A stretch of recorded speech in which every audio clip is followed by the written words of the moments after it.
Good evening, everyone. Welcome to our Kaysville City Council meeting for Thursday, September 7th, 2023. We invite everyone to take a seat. We're excited to have a full house and look forward to hearing from everyone. Our opening tonight will be presented by Councilmember John Adams. Following his opening, he'll lead us in the Pledge of Allegiance. Come in, firefighters. It's obviously not a fire right now. I'm just going to say a quick thing. We've had some tragedy in our city, a couple different families who I won't necessarily call out, but it's got me thinking a lot about community and our community and how grateful I am to live in this community. One of the specific tragedies that family members, neighbors went out and tied ribbons around all of these trees within like minutes, it seems like. And I thought about this quote from Mother Teresa that I always quote to my kids. That she said something along the lines of, "I know God will only give me what I can handle. I just wish He didn't trust me so much." And I've repeated that in my head before because it's kind of like praying for humility and getting a zit the next day. It's just you're going to be forced with trials, right? And I think that I'm just grateful that I live in Kaysville. I'm grateful that I have people like you to be a part of this community and that we take care of each other. And so I hope that with everything we do, we'll be civil and kind and remember that we're a big family. I'll say a little prayer and then we'll do the pledge. So, our Father in heaven, we come before Thee at this time as a city, as a council, and we thank Thee for all of our many blessings. We're so grateful to live in this city, in this state, and in this country as a whole. We're grateful for the many blessings that we received. We're especially grateful for the moisture that we've received recently, and thank Thee for the chance that we have to be a family in a community such as this. We pray that Thou will bless all of our armed service members and those who are working so hard to protect our freedoms. We pray that we can be kind to one another and that we'll have a good meeting this evening. We say in Jesus' name, amen.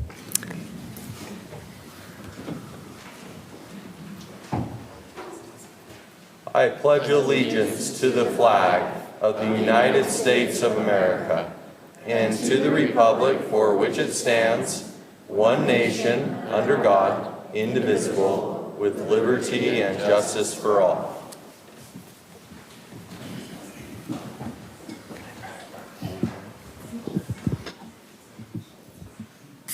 Thank you, Councilmember Adams. Appreciate that.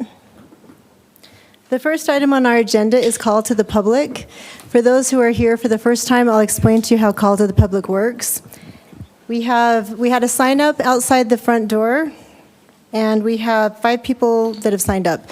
So as I call your name, you'll have 3 minutes. Your time is uninterrupted.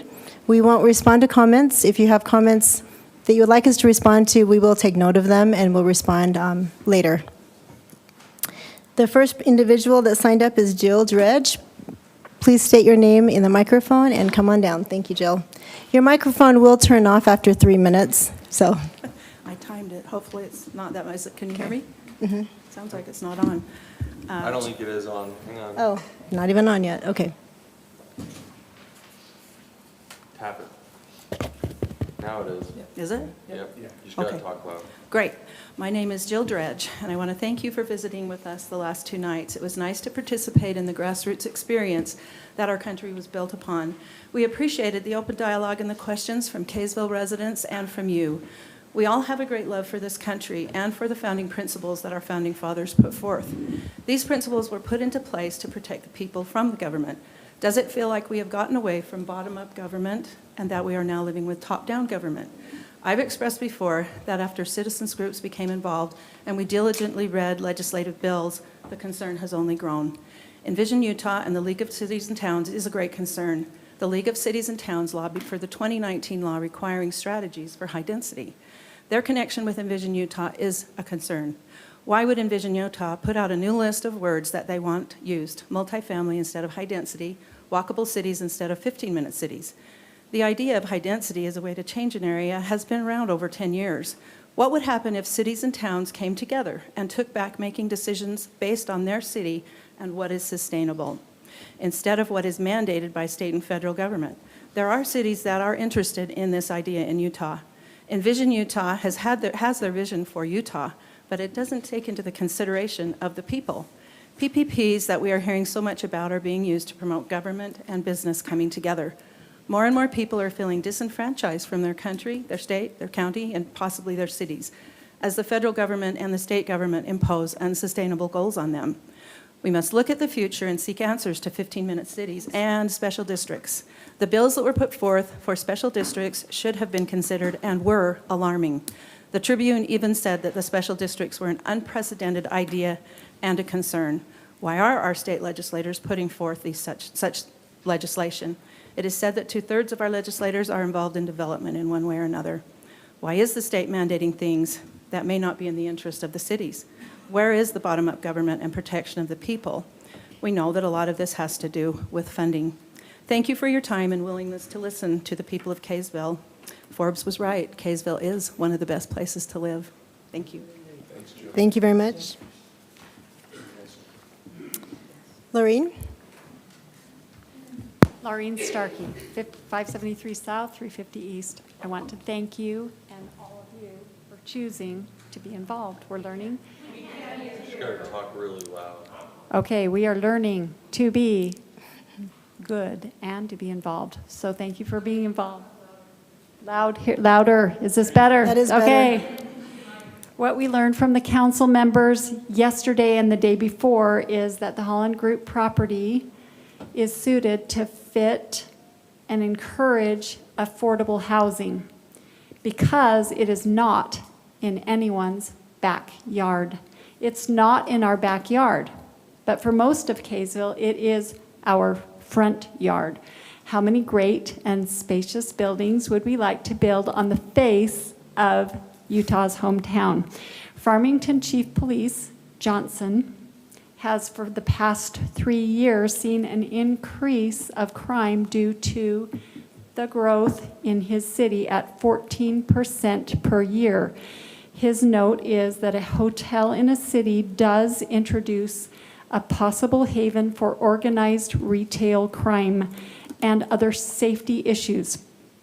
26 incidents at the Hyatt Hotel year to date, 27 last year, 28 the year before. Incidents at rentals can be between 100 and 200. The two he gave me were about the same, but the low-income houses had 10% or 10 times as less people. In other words, it's 10 times per capita if you have a higher income. He mentioned, and this is what I want to share with our city, he is feeling success and satisfaction in preparing and working with the city ahead of the game rather than after the fact in meeting the growth. So the citizens that I have spoken with are asking the city to verify water, electricity, sewer. One resident in our near the area that is being under consideration can smell sewer in his area. Another resident 2 blocks the other way has no way to wash a paintbrush in her kitchen because she has insufficient water pressure. The first neighbor said, "I didn't know I could say anything." And the second neighbor said, "Just say no." Farmington City is an example that commercial properties can be equally viable with other tax base. The Bamberger developer asked us if we want Kaysville to look like Clearfield with apartments as its face. Is that what we want? Thank you for loving our city. Thank you very much. Mary Lee Johnson.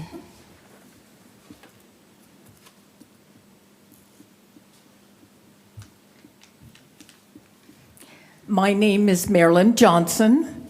I've lived in Kaysville 38 years. My great-great-grandfather was a former mayor of Kaysville. Every so often, I attend the city council meeting to keep connected. I have just found out that some commercial zoning has been rezoned to high-density, high-rise housing. What?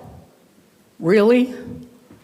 Just because the good old boys in Layton and Clearfield and other places are doing this, does this need to happen in Kaysville? I am sure you have heard about the mental health issue that developed the last few days with a shooting from a third-floor balcony, bomb threat, evacuation, domestic violence issues at a high-rise, high-density housing complex in Layton. Wow. I want you to know we support our amazing Kaysville police. We support our wonderful firefighters and city workers. This action of zone change would endanger their work environment. You have been voted into office and entrusted to safeguard our community. Please stop this madness in the making. Hold your torch high. Hold the line. Continue Kaysville as a good reputation and legacy. Respond to who has voted for you. A lot of people are watching you very carefully, very carefully. Thank you for your service. Thank you. Thank you. Joel Harris. Joel Harris. We've been here since 1990. Kids have graduated. Davis Darts, go Darts. I see a lot of familiar faces, Tammy and others. My concern was, and after speaking with the developer, he kind of gave me a different perspective. I was under the impression that this was going to be low-income housing. In other words, you have to be under an income to stay and live in the housing. And if it was that, then I was going to be vehemently against it. That just promotes poverty. It promotes people to stay under a certain income. I speak from experience. I have family history of those who live in Hawaii in the different projects in Hawaii. They call them CAM 4 housing, CAM housing, and Cohio Park Terrace. And these are nothing but squalor and promote poverty. It's just government mandated poverty. So now that I'm under the impression that that's not what this is, it's not the quote Utah. I think the definition of moderate home housing is have to be $40,000 or $45,000 or less annual income, and that's not what this is going to be. So, because I was under the impression that we were just putting lipstick on a pig. So, anyway, thank you. Thank you very much for your comments. All right. Nidra Saunders.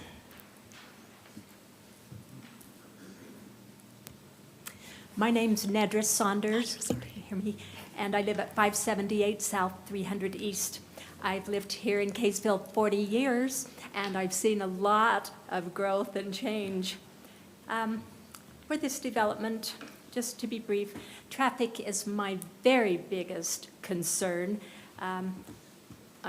During peak traffic hours, it's already a challenge. I was explaining to a couple of the council members the challenge of trying to get on the northbound freeway entrance behind cars that are headed to West Kaysville, and there's not enough lane there. They're waiting for the light. We're waiting behind, and there's big congestion. Can't even access the northbound freeway presently. Anyway, so there's some problems already. You know it, and as well as I do. With this development, there's no kind of function near the intersection of 400 West and 200 North, as well as the exits.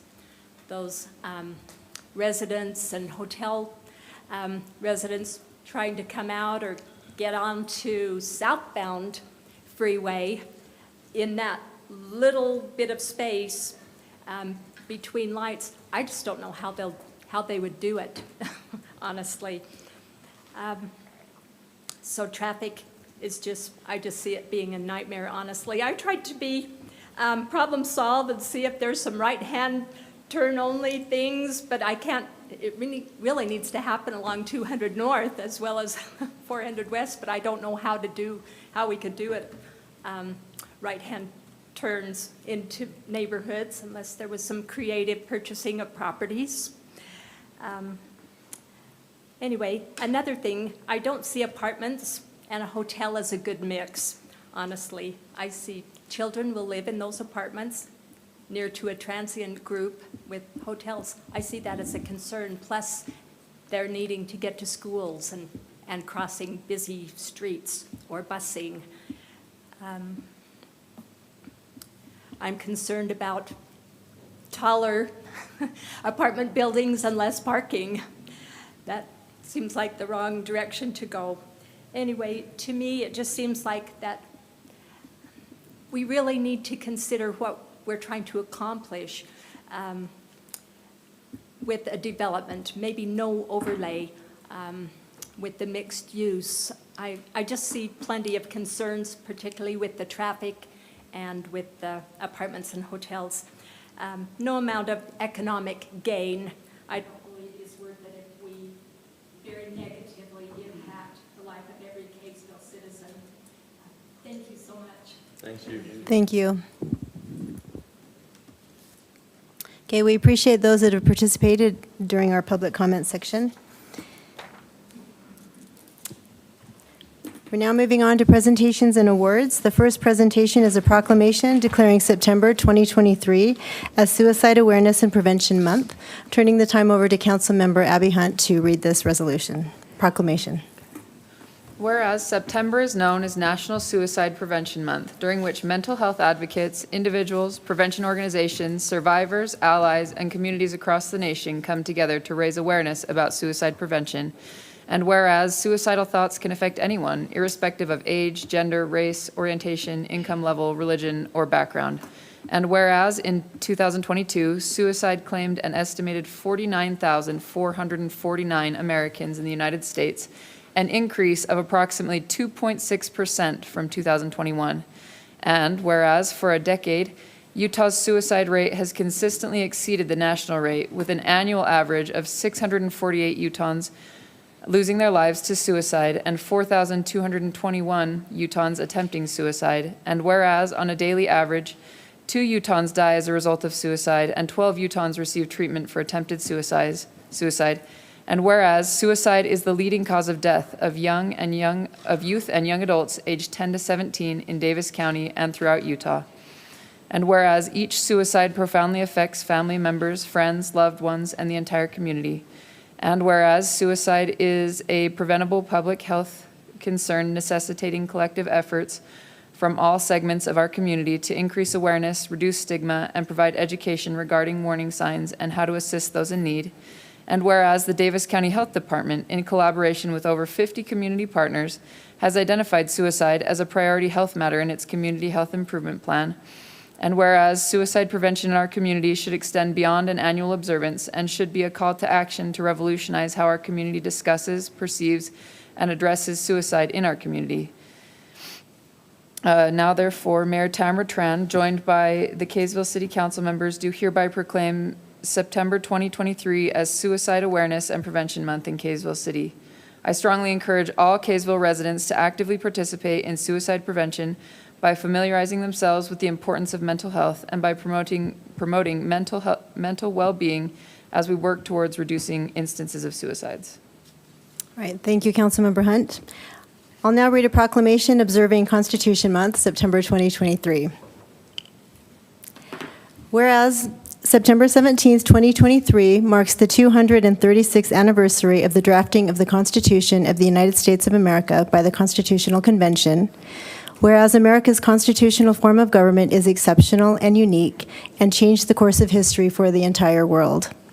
Whereas it is essential that the rising generation of citizens of all ages understand our history and form of government so it can be honored and perpetuated. Whereas America is founded on moral principles, including the sovereignty of the people and the belief that all people are created equal and have unalienable rights bestowed upon them by their Creator. Whereas the genius of the Constitution in its ability to decentralize power between the state and federal governments, known as federalism. Whereas we are a nation under God, as evidenced by our Pledge of Allegiance, and a nation which puts its trust in God, as evidenced by our national motto. Whereas a recent study showed that between 1998 and 2018, the percentage of Americans who think patriotism is important declined from 70 to 18%. Whereas recognizing the vital need for patriotism, the Utah State Legislature passed Bill HB 179 in 2023, designating September as American Founders and Constitution Month, which encourages organizations throughout the state to observe this occasion with a particular focus on 1, restoring a spirit of patriotism for our nation and state flag by flying our national flag and engaging in other patriotic activities, 2, educating ourselves about our U.S. Constitution, and 3, acknowledging and expressing gratitude to God for His hand in our nation's origin and destiny. Then we will be entitled to the promise of the psalmist, "Blessed is the nation whose God is the Lord." Psalms 33:12. Whereas Kaysville has a proud history of valuing and celebrating patriotism, as well as honoring the men and women who have sacrificed their lives to preserve and protect the rights and responsibilities embodied in the Constitution. Now therefore be it resolved that I, Tamara Tran, Mayor of Kaysville City, along with the Kaysville City Council, do hereby observe the month of September 2023 as Constitution Month. And I urge all citizens to study the Constitution and reflect upon the privilege of being an American with all the rights and responsibility that privilege involves. Thank you. Now I'll turn the time over for our third and final, no, thank you.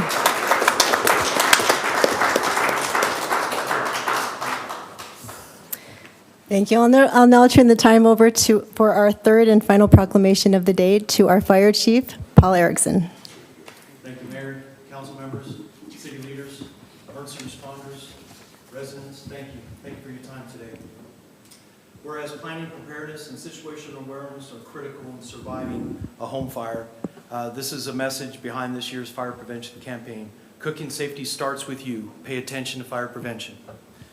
Whereas Kaysville City Fire Department is dedicated to safety and security for everyone living, working, and visiting our city, fire is a serious public safety concern both locally and nationally.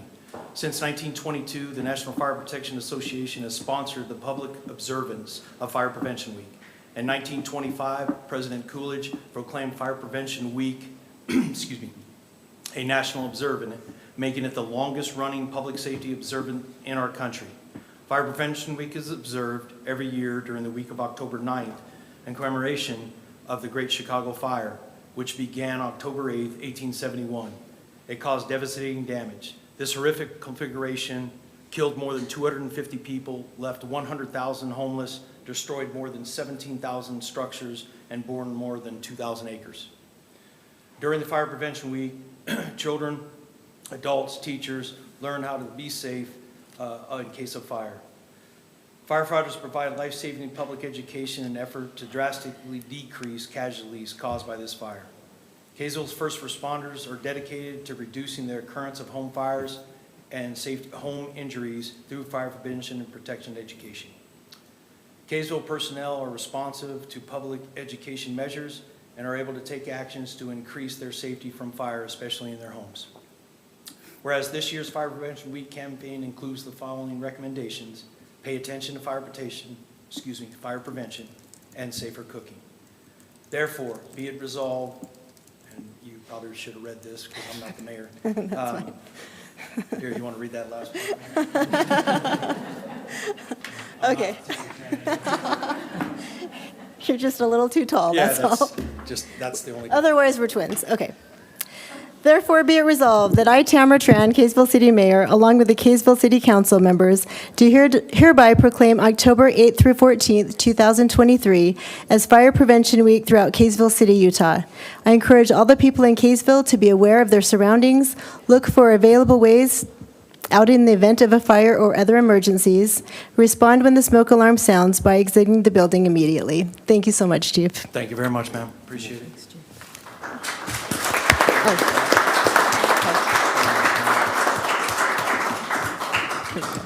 Hey, Chief, while you're up here, what night is fire prevention night? October 11th. October Open 11th. house. Open house. 6 to 8:30.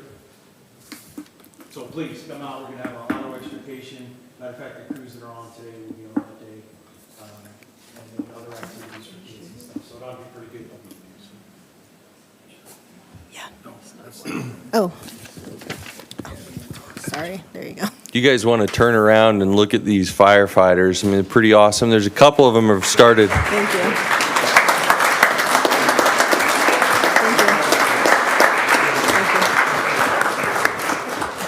Yes. A couple of them have started Movember a little early. Thank you, Chief, and thank you all for being here. We have an incredible fire department. Okay. Sorry. John. Okay, anyway, back to business. Council, do we have any conflicts of interest to declare before we move on to the rest of our agenda?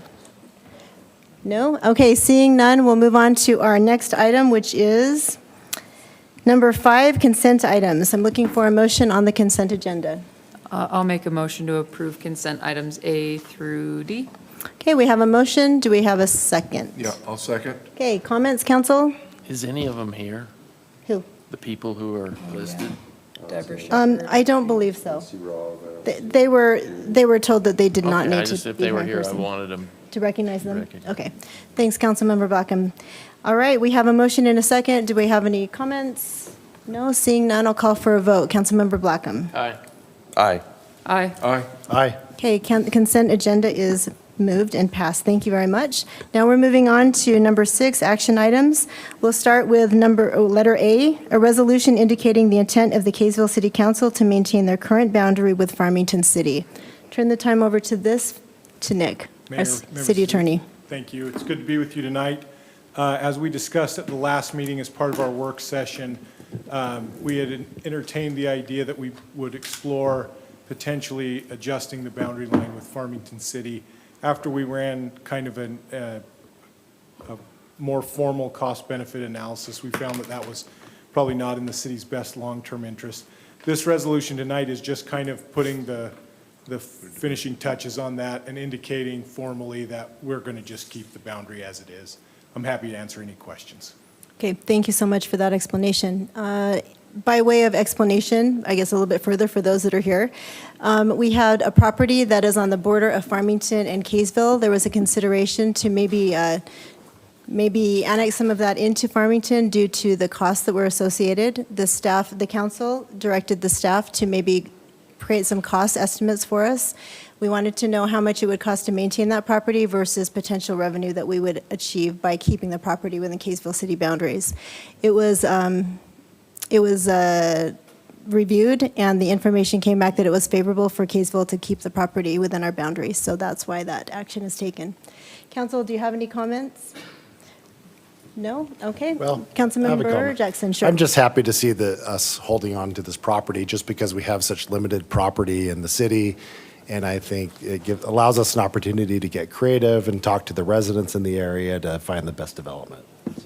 Thank you. We appreciate it. We have a fantastic council, so I really appreciate them and applaud them for their desire to be as diligent and thorough as possible, and for staff for providing us with the data that we requested, which they always do.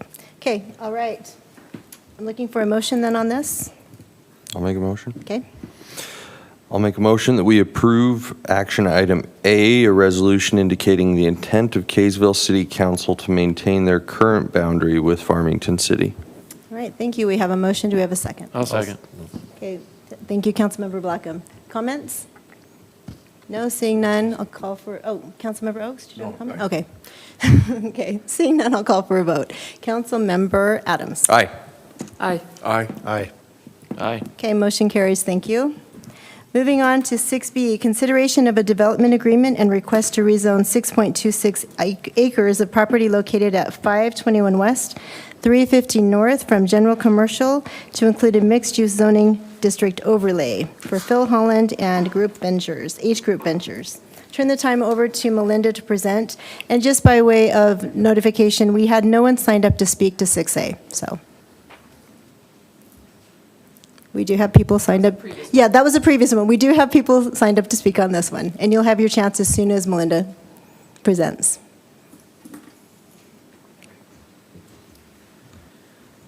All right, bear with me because I may have to bounce back and forth between sitting and standing, thanks to herniated discs. Okay, so there we go. Just some basics about the property we're considering the application on today.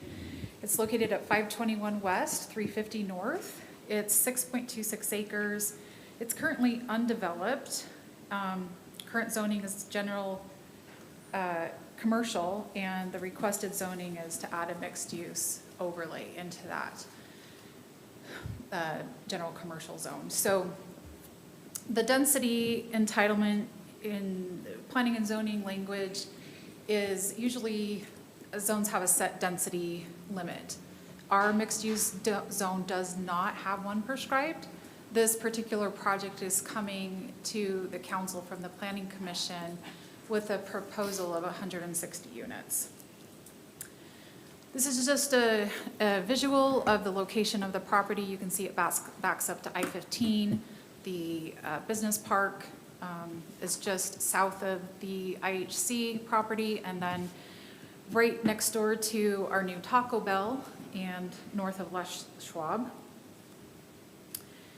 So one of the things when we consider a rezone that we want to look at with our general plan is what does our future land use map say? And this screenshot indicates this brown area is slated to be mixed use zoning. So when we look at applications, this is kind of the first barometer test that we go through. Does it match up with the future land use map? In this case, it does, so that portion of the general plan does support the rezone request. The next element of the general plan that we look at are guiding principles. Our 2022 general plan has 5 different guiding principles, and those are essentially kind of the umbrella goals of what we want to accomplish. So there were 2 of those 5 that fit this application. One was to enrich our city center and downtown, and the principle there is to enhance it with commercial and mixed-use development, investing in streetscaping and parking. And then another one was to provide diverse housing options. Because this project is mixed use, which is adding residential use into a commercial zone, and it provides some apartment style housing in the city that we don't currently have, we do feel like this element of the general plan also supports the application. So the next place we look to in the general plan to see if there is enough support for an application is the goals and objectives that are listed at the end of each chapter. Chapter 1 contains several goals that support the application. I will show a screenshot of the city center district in a few slides, but again, that goal 2 is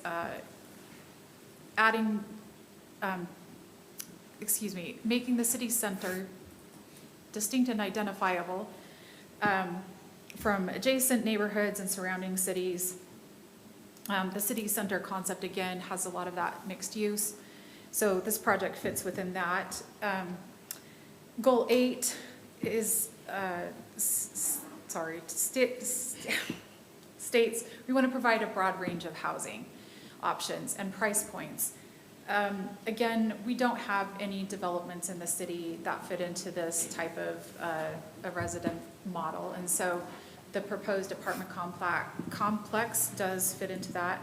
And then goal 9 states that we want to encourage diverse commercial uses to meet the needs of communities and visitors. The project also proposes a hotel that would be 114 rooms. One of the things that we don't currently have in Kaysville is an opportunity to collect transient room tax. If we had a hotel, we would impose the transient room tax. That would be a revenue source to the city. And one of the benefits of that TRT tax is that it's really not our residents that are being taxed. It's visitors, people coming into our area. And so that's a nice way to capture additional revenue without actually having a tax burden on our residents. This is the city center concept that I mentioned earlier. You can see here, it's listing all of this brown as mixed use. And this project is right here in this area. This is Holmes Creek that's coming through. So the project does have support also from the preferred city center concept. So chapter 3 is our housing and neighborhood chapter, and this is where I feel like the bulk of the support from the general plan comes through. But I do want to just take a moment to just give a little bit of insight into what the state has established for cities to complete over the last several years. And that's essentially to come up with a plan, add that into our general plan in a way to address moderate income housing. There's often confusion with that terminology as to subsidized housing, affordable housing. Moderate income housing is defined in state code as affordability for anybody who is at 80% of the area median income or below. The area median income is established per county. In Davis County, it's $92,765. So 80% of that is $74,212. So anyone who makes $74,212 annually and can afford to spend, the affordability factor comes in that no more than 30% of their income can be spent on housing. And so that's where you get the determination of, is it modern income housing? Affordable housing is a whole different scenario, and that is not what's being proposed here. So the hopes, I think, that the state legislature have had in implementing these mandates is that the municipalities and counties will end up having more support, at least through their general plan, to implement the changes that are requested. So we revised our general plan last November to include elements from the state code that we were required to, and those were very specific, and I think are very specific to, or very specifically then support this project. I'll go through those real quickly, but we are required each year to report to the state what our progress has been on our moderate income housing. The reports are due in August of every year, so it's been submitted for this year, but next year we will report to them what the outcome of this particular application and project was. The items that we selected and added into our housing chapter was goal 1, provide a full range of housing opportunities to meet economic, lifestyle, and life cycle needs and expectations of residents. So again, this type of housing is something that doesn't currently exist in Kaysville, so adding that in would fulfill this goal. It specifically states that we would want to allow for higher density and mixed use within the city center to diversify the housing stock.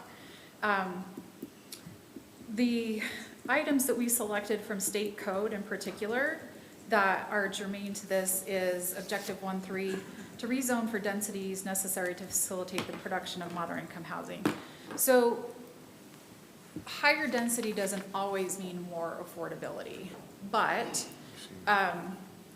in general terms, it does mean you're using land in a more efficient manner. Your buildings have shared walls, which is a more efficient construction product. And generally speaking, you do end up with a lower,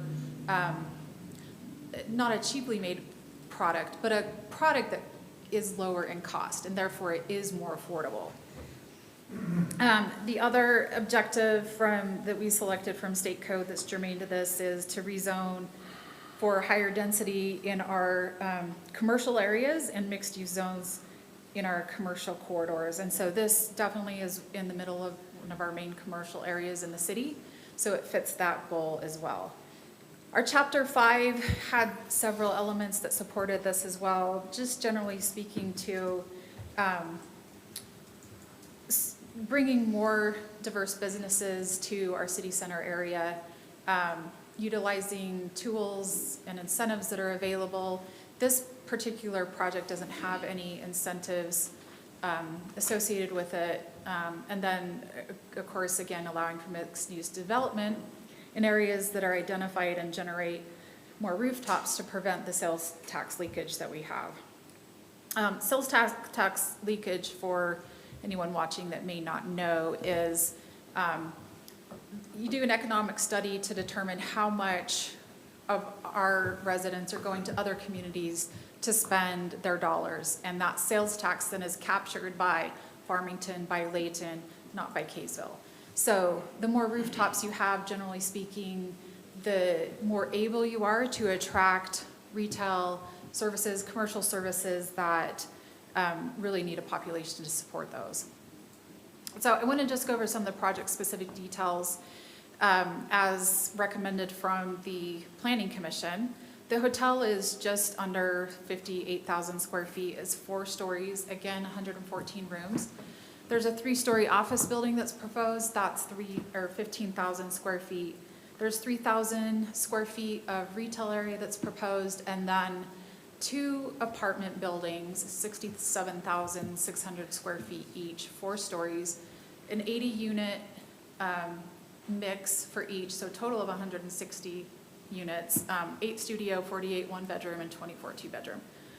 In our mixed-use code, we have a requirement that states that projects must have at least 30% commercial space as opposed to the residential. So the math on this works out to be it's 36% with the square footage from residential to commercial. This is a site plan that was presented to the Planning Commission last month. It just shows where those buildings are going to be located and the parking. So this is the office building. Right here is the hotel. To orient yourself, right here down at the bottom left of the screen would be the Taco Bell, and this area right here is where that Charlie's Car Wash is currently under construction. This building here would be the retail space, and then these 2 apartment buildings, and you have Holmes Creek that's coming through the area. Over here is where the business or the industrial park is, and then I-15 is coming through here. So this is 350 north, and then 400 west would be down on the bottom of the screen. So I just want to go through some of the project renderings. This just gives, I think, a better view of what the overall project would look like. These were submitted before the applicant decided to have the office be 3 stories instead of 2. So that's one difference that exists. And then this is what the buildings are proposed to look like. This is the hotel, and then you can see some of the materials and type of architectural style that's intended for the project. This is a landscape plan that's also been submitted. This has been updated from what the Planning Commission requested, and just shows where over here you would have a barbecue pavilion, some nice areas with trees for the parking lot, and some of the landscaping. There's a walking path that's proposed all the way through the project, a pool or pickleball courts, a clubhouse, and then a little dog park area. So I wanted to just go through some of the parking stats. There was a parking study included in the packet that has been completed by the applicant. And right now, as it stands, the applicant would be requesting a 24% reduction in parking. Our code sets a baseline of 10%, but the council can, through the development agreement instrument, adopt whatever standards they feel like are appropriate. So the city code has specific requirements in the mixed use zone, but also in our off-street parking chapter 32. So I calculated the number of required stalls that we would have through Kaysville City Code. And for the apartments, we would require 256. Our parking requirements, again, on the office, retail, is 5311, and then the hotel would be 76. So the ITE study, which is the International Traffic Engineering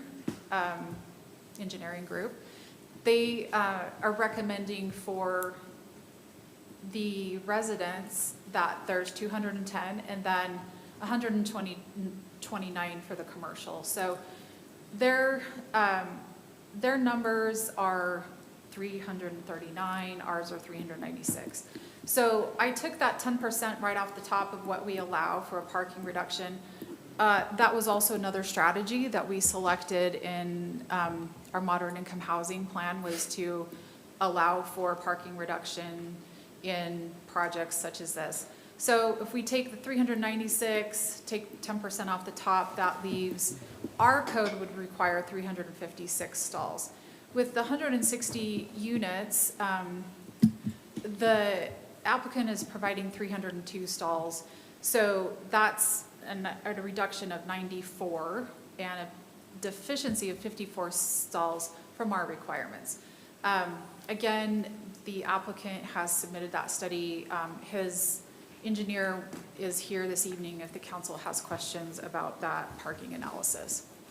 But as it stands right now, this is where the project would sit with that 24% reduction and 302 stalls provided. Wanted to just spend a little bit of time also to go over some of the public comments that have been received. We mailed out public notices. This was before the Planning Commission in July and once again in August. So on the 14th of July, the Planning Commission held a public hearing.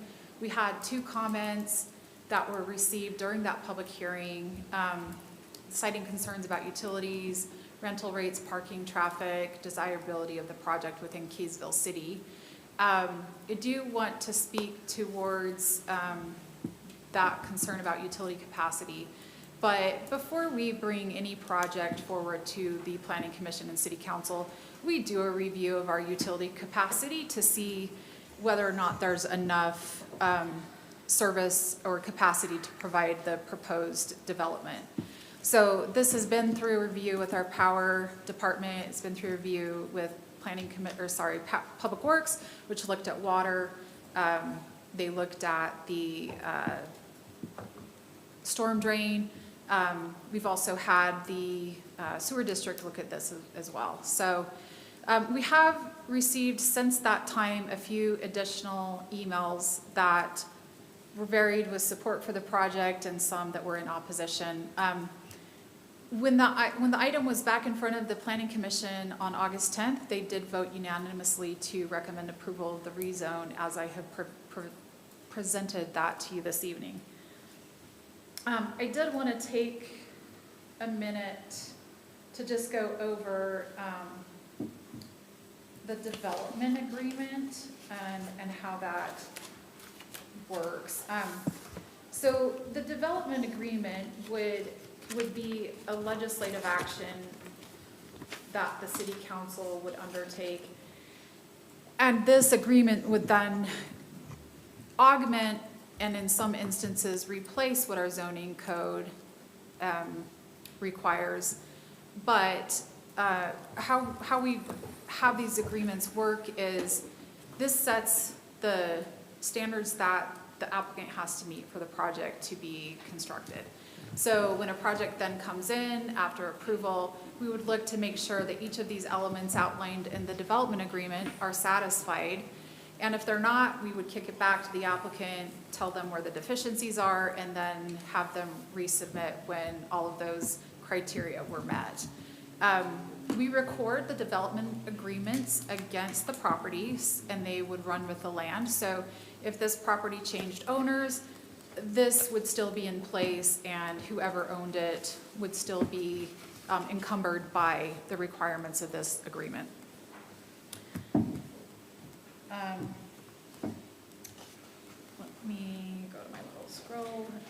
Okay, so the development agreement just sets forth information about the property, the parcel numbers. We want to make sure that we're looking and rezoning the right property.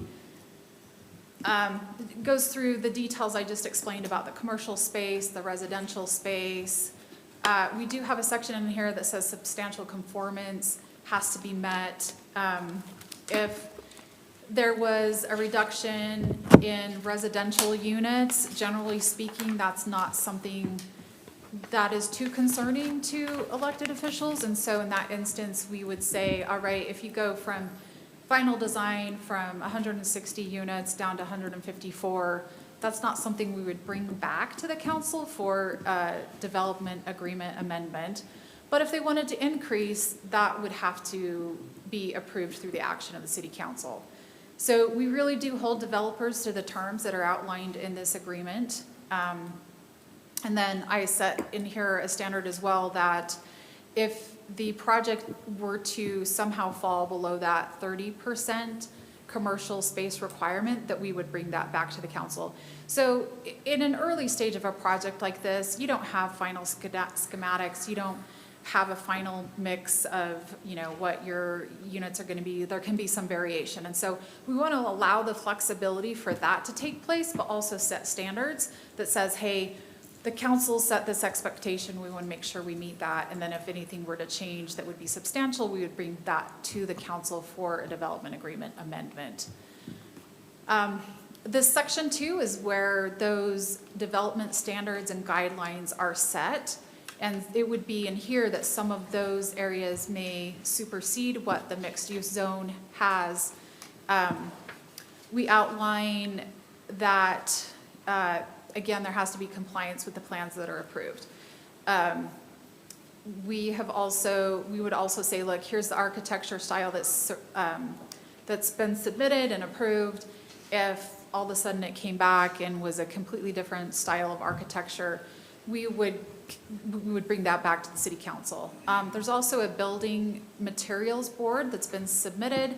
That would be part of the development agreement, and it shows that rock, brick, wood, steel, and glass would be used in the construction of the facilities, which are higher end materials, and that's what we would want to see here in Kaysville. So the building height says that the 4-story hotel would not exceed 50 feet.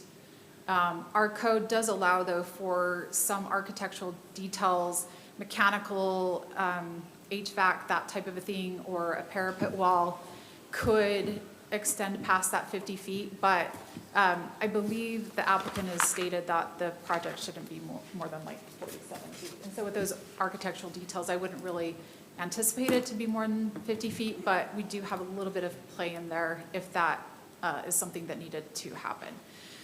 The apartments would be 4 stories and wouldn't allowed to be more than 45 feet in height. I do want to just kind of give some general information. Generally speaking, anything that's below 6 stories would be considered mid-rise. Anything above 6 stories is where you get into high-rise. So this may feel high-rise to Kaysville, but in development terms, this is not a high-rise project. It would be a low, even to mid-rise project. Let's see.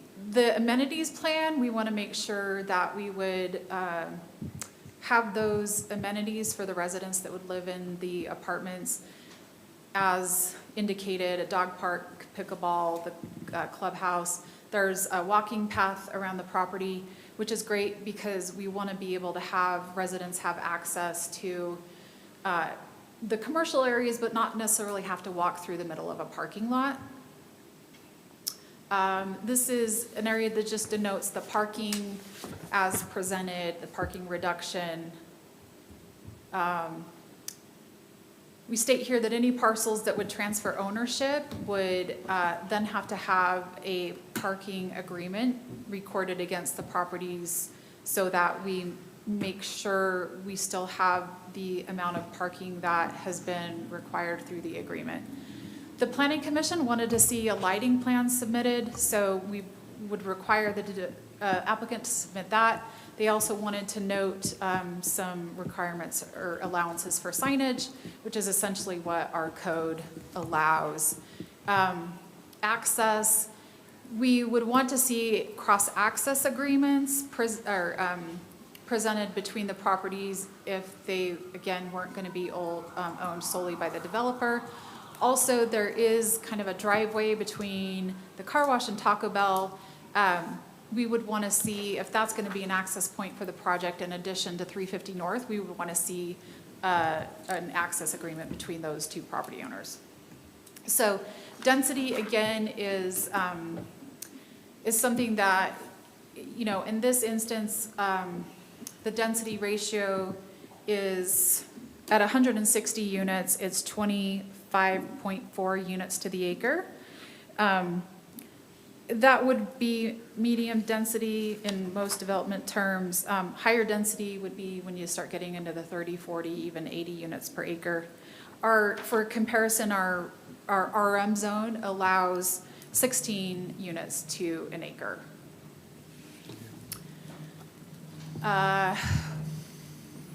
We've put a stipulation in there about traffic mitigation, some landscaping requirements. We would want to ensure that this project would be in compliance with our recently adopted water-wise or water-efficient landscape standards. And then some of these other items, you know, actually state code, doesn't allow for turf or grass in parking areas, park strips, and so we want to make sure that that is something that would be in compliance. And then subdivision of the mixed-use project, there may be, probably will be some subdivisions of the project later on. But this just states, like, you have to meet all of the city's subdivision requirements. And again, with that other portion of the development agreement that states any property ownership that transfers still is going to be under the rule of this development agreement. This is something that's pretty important to point out to the council, but one of the things we want to make sure, if we grant the residential use to be allowed and mix that in with the commercial, we want to make sure that we get that commercial building space up front. And so there's two different phasing options with this. One would be the hotel can have their building permits in hand before we would issue permits on the residential apartments. The other alternative would be permits for both the office and the retail area. And if both of those were permitted and under construction, then we would allow the apartment buildings to be permitted as well. So I think that's really the bulk of the development agreement that I wanted to go through.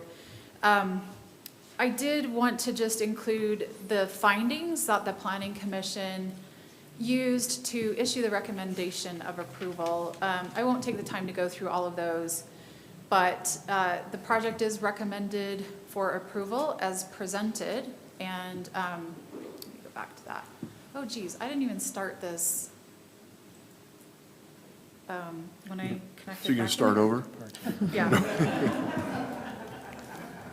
Sorry, Yes. Linda. I'm sure everyone would love that. All right, so here's the recommendation. I'm here for any questions. The applicant is here as well. As I said, he's got his parking expert, his architecture, or his architect here as well. And I know Phil did have some points that he wanted to make to the council as well. So any questions for me? Thank you, Melinda. We will bring you back up, I'm sure. Okay. Okay. I'm going to go sit down. Okay, go ahead and sit down and Yeah, rest your back. All right, thank you for that presentation. We will now move to public comment. So just to kind of remind everybody about the rules that some people trickled in afterwards. Public comment, people were, they signed up before the meeting began. You have 3 minutes to speak and explain and tell us whatever you think you'd like us to know about the project before. Then after public comment, we do require you to please maintain decorum. I know you will. Planning Commission is a little bit less strict in terms of rules, I guess. So just no shouting, no speaking from the audience. If you have something to say and you signed up, then you have an opportunity. And if you have something to say and you didn't sign up, then you can speak to us after the meeting. So we appreciate that. You can always email and submit your comments that way as well. So I'll turn the time over to those who have signed up for public comment. Your microphone will turn off after 3 minutes. So here's the order: Christian Nelson, Bill Ince, Val Starkey, Jay Davis, Madeline Hoeft. I'm horrible with names, guys, so sorry if I'm butchering your names. And then Zane Larson. If you'll come up in that order, that would be fantastic. And during public comment, it's your opportunity to speak to us. We'll smile at you, we'll take notes, but we won't respond. It's Nielsen. Nielsen, I knew that, Christian. I knew that. Nielsen. Okay. Oh, looks like my time has started. So first of all, you know, I kind of feel like a piece of shit. And I say that because of some of the comments that were said earlier about people who live in apartments. I've spent probably a third of my adult life living in 6 different apartment complexes and a couple rental houses. I feel I've had pretty good jobs. I was never considered low income. My kids are pretty good. My middle son's going to graduate high school with an associate's degree from college. Yet, if he heard some of the words that were said earlier, and probably some of the words that will be spoken about later, he'll probably wonder, was he low income? Was he not worth it because he had to spend those days in apartment complexes? I don't know. So when we think about the people who live in apartment complexes, we should think about the way that people, and I'm kind of upset about this, because I've worked hard my entire life to provide for my family. I look at this development and I think, why wouldn't it go here?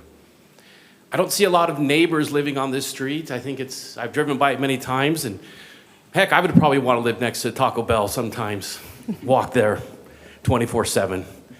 So I would say that one of the things I didn't see on here was a couple roundabouts that border each of the streets to make traffic flow easier.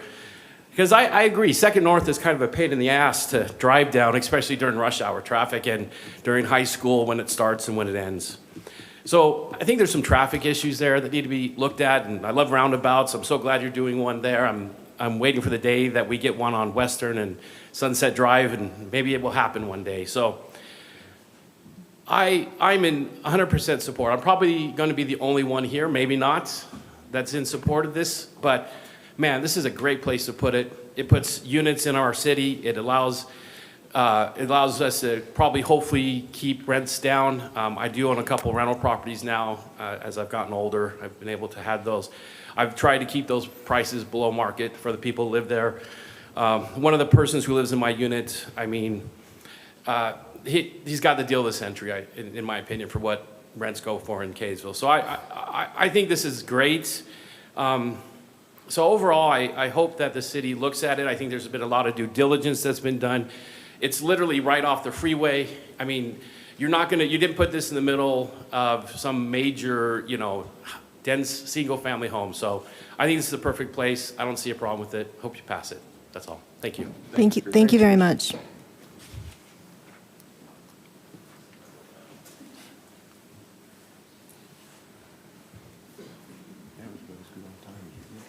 Good evening. Bill Ince.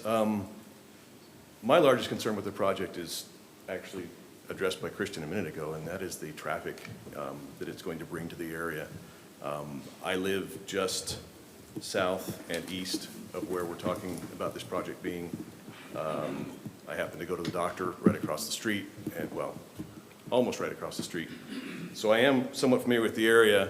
When my family goes 1.3 miles from our house, which is right by Gailey Park, to the karate dojo that we all, well, 3 of us study at. The general time should take about 5 minutes. It is often at 5 o'clock, more like 12 to 15. So I think that the project needs to do something to address that, or somehow the council needs to be able to address that as they go forward with this. Another concern that I have, I think may have been addressed earlier. I had to leave right after I signed up and came back.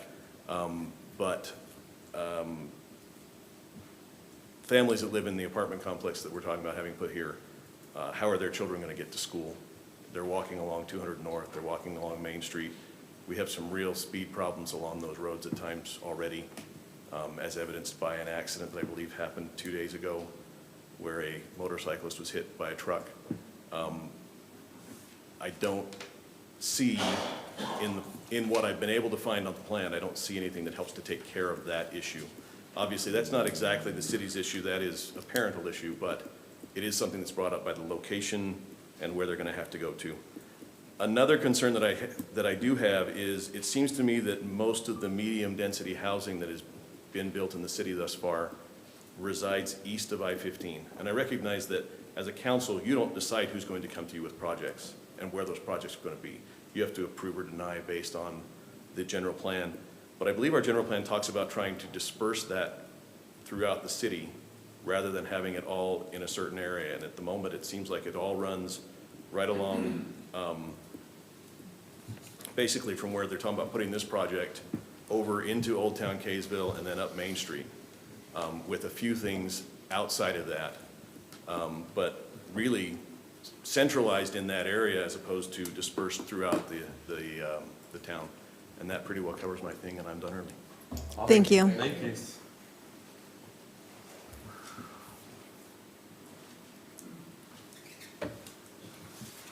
Afternoon. Val Starkey. Thank you for your awareness of suicide prevention. I have 2 items of issue concern.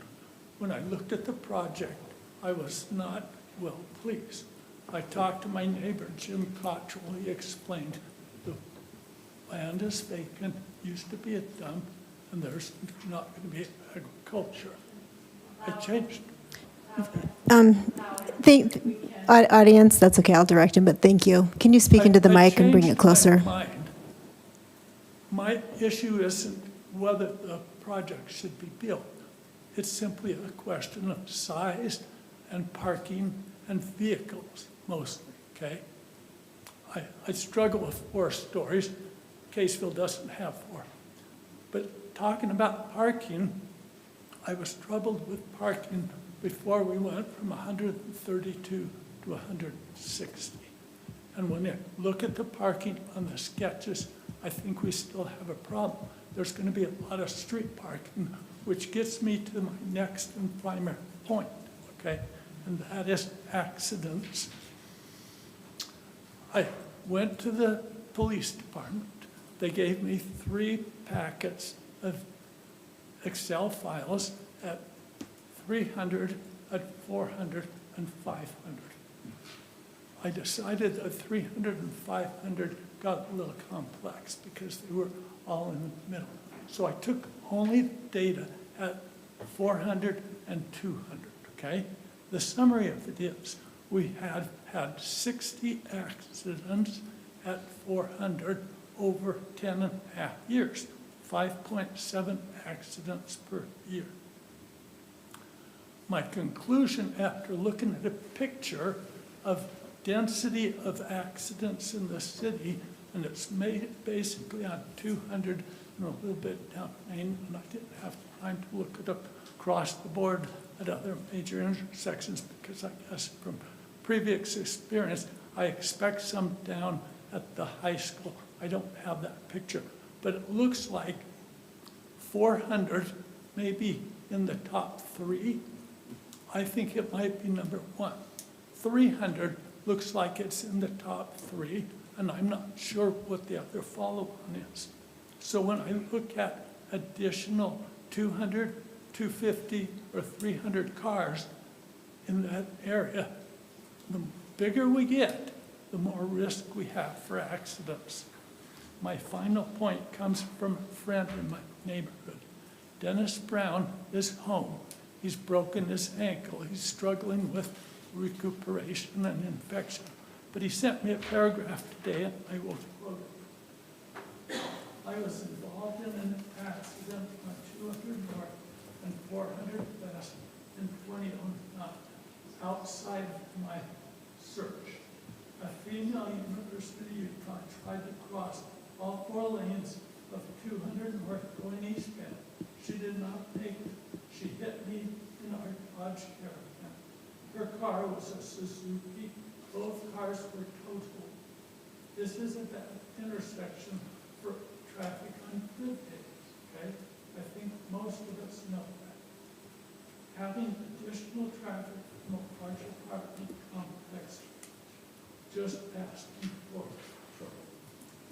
Thank you. Thank you. My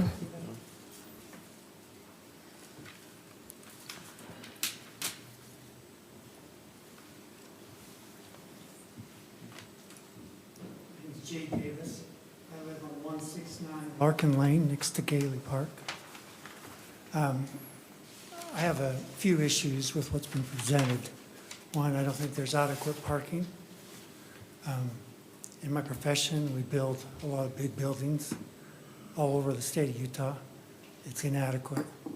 And I think you can use your leverage with the developer to get more parking. He can get it for you, you just have to pay for it. I disagree that the utility package is adequate to handle what's being presented. I think you need to look at Ogden for what's happened there over the last decades. They've had a problem with the core of their city rotting out, and you have the same issue. In my neighborhood, we don't have curb or gutter. We don't have up-to-date electrical, sanitary sewer, storm sewer infrastructure. And I don't feel like you're taking care of the things that are already there adequately enough to start adding more load to your utility package. I do agree with Bill that how are all those kids going to get to the schools? And there's really no accommodation for that.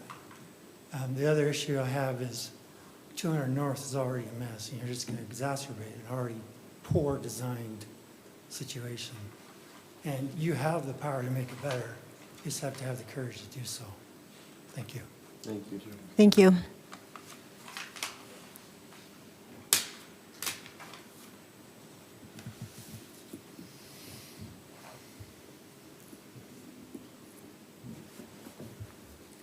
Hi, my name is Madeline Haft, and mostly I just kind of want to second what everyone else has said, and I also want to thank you all for listening to me tonight. I've talked with most of you, and I appreciate you listening to our concerns. I just mostly want to second what's been said and just add, I appreciate the presentation we had about why it's good, and I can see a lot of those points, and I don't really have a problem with the whole project. I just have a problem with the size. Kind of what other people have said. It just doesn't seem like we're going to be able to accommodate it right now unless Second North changes, unless there is more parking. And one other thing I was thinking of is just how one of those objectives and how it fit into kind of the overall picture is that we want Kaysville to be distinct from other cities around it. But I just think that if we are having these taller buildings, to me, that feels more like Layton or Farmington or Clearfield, because they have the taller buildings and we don't. It's kind of a silly point, but just something that I was thinking about tonight. And so I don't hate it. I just don't like it as it is right now. I think it's problematic, and I just worry that it's going to cause more problems rather than be overall good the way that it is right now. So thanks for listening. Thank you. Thank you.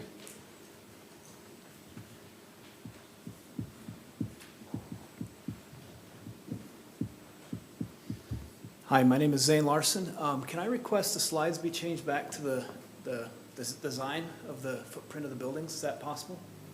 So everyone can see what I'm trying to talk about here? Oh, one back. That one, yes, the overhead. So I want to bring everyone's attention to that. Like, if you were renting in that top right building, as we're looking at it there, I think it's the north building, you got like 10 stalls or 5 stalls that park in front of a 4-story apartment. Yeah, I want to carry my groceries from the far left over there. Everyone's going to be fighting over it. You want to cause hate and discontent between neighbors and neighborhoods, is that you have people fighting over parking spots. You ever live in an apartment? You get someone parking in your one assigned space, then you're fighting over park over here, and you're trying to carry your groceries up. Like, how are you maintaining the handicap zones that can park there? That means all the handicaps can be in the middle building? I realize you don't even have a job, but that is a terrible design. The parking is atrocious. No one wants to live there. It's going to be vacant, and it's going to be bad for us in how everyone lives there. Also, Kaysville City is failing to take into account additional expenditures that it's going to cost the city that the developers hope you forget about, and that's where people are going to walk around there. They live in apartments, they're going to walk, they're going to bike. Have we forgotten about that? The sidewalk that runs on the north of 200 North, under the overpass, over to Maverick, doesn't exist. You get underneath the I-15 and it stops. In fact, there's not even a crosswalk for you to get across the northbound on-ramp there. It doesn't even have crosswalk buttons or crosswalk lights. So it's going to cost us. They're hoping you forget that and trying to cram all the people into there. And then the bridge that goes over the train wasn't made wide enough, so there's only a sidewalk on the south side, not on the north side. And which side of 200 North is this? It's on the north side. And also, I chastise the city council or whoever's involved in this for not letting it. They followed the letter of the rule. Like, we'll let the affected parties within 500 feet. So what? You told Domino's and Les Schwab that, hey, you're going to put an apartment here? Like, what about all the homes that are on the south side of 200 North, or or even the townhomes that are on the north side? Did you tell them? Did you send them emails? No. Who's going to be affected? Oh, I don't know. The people who live just south of the 7-Eleven there. You can't get across 7-Eleven, and you're never going to walk there. You have to walk over you can't get across 200 North. You have to walk around over to 3rd West. You can't cross Main Street there. So you're going to have to redesign the whole city to those 2 major thoroughfares just to fit something that doesn't fit there. So thank you for your time. Thanks, Zane. Okay. Appreciate your comments. Normally we allow up to 10 people to speak during public comment. We have 4 available spots left. We did have a gentleman that came in after the meeting started that asked to speak. So in fairness, I wanted to see if there's anyone else that wanted to speak. So if he speaks, we'd have 3 other opportunities. Raise your hand if you're interested in speaking. No? Okay, just wanted to make sure everyone had a fair shot. All right, Tavin, sorry, come on up.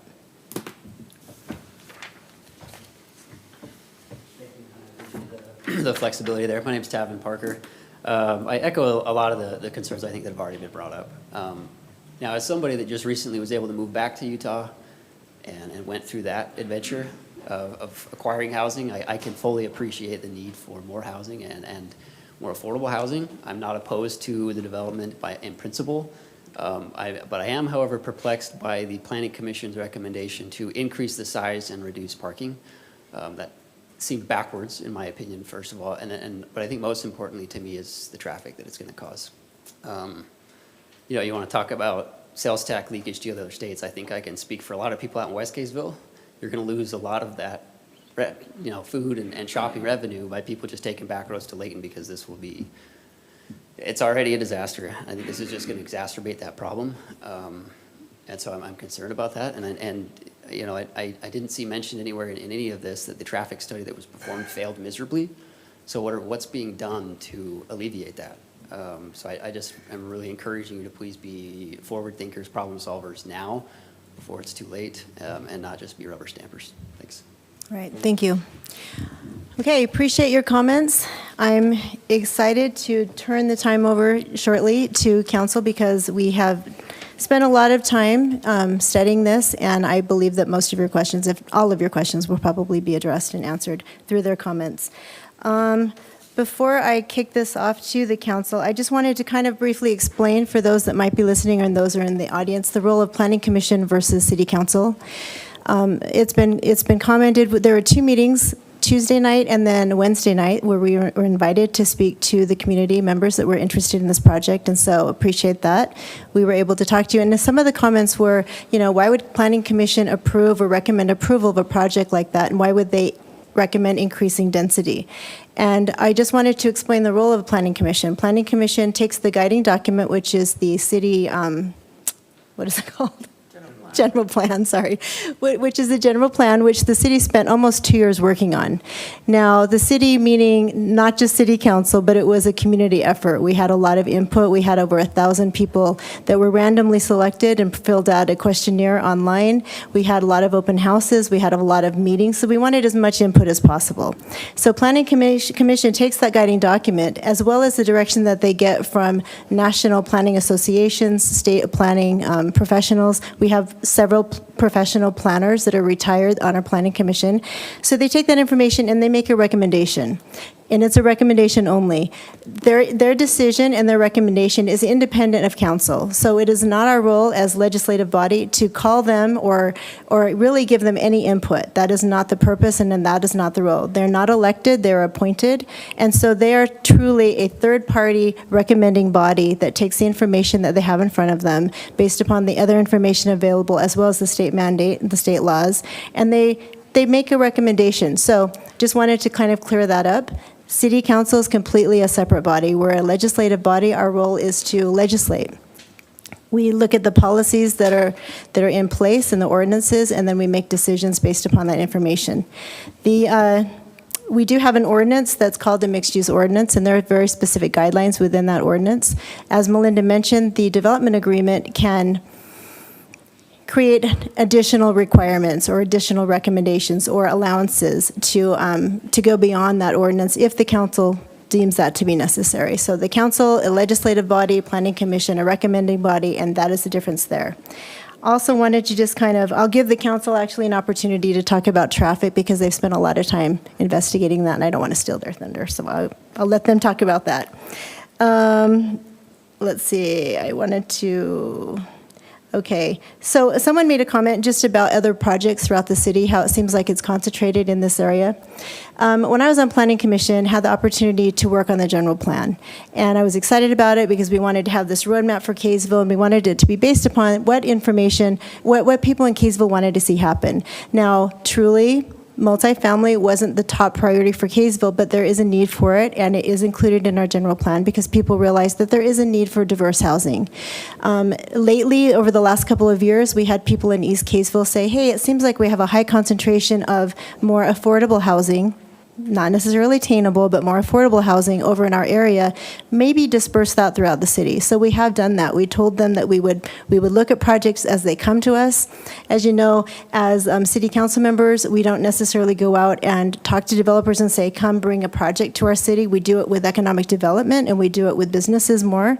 But the development agreements and the development projects come to us, and then they say, based upon your plan, based upon the information that we see here, this is what we want to do. And they recommend what they would like to do to us, and then we look at the ordinance and we apply them and we direct them and we make, see what we can do to make it work within our community and within what people want in our community. So we do have some projects on the west side as well. So I just wanted to make sure people know that. We have a new mixed-use project next to Smith's on the west side on Flint Street that will be going in, and we have some other multifamily projects on the west side. So we want to make sure that we are following our plan as much as we possibly can by dispersing within the community based upon what developers bring us and what they're willing to build. So that being said, I will not steal anyone's thunder. The council is very prepared for this meeting, and I want to make sure that they are able to express themselves. I will first, go ahead. Yes, I will first turn the time over before we do that to our developer. Would you like to come forward and share some thoughts? Thank you, Mr. Holland.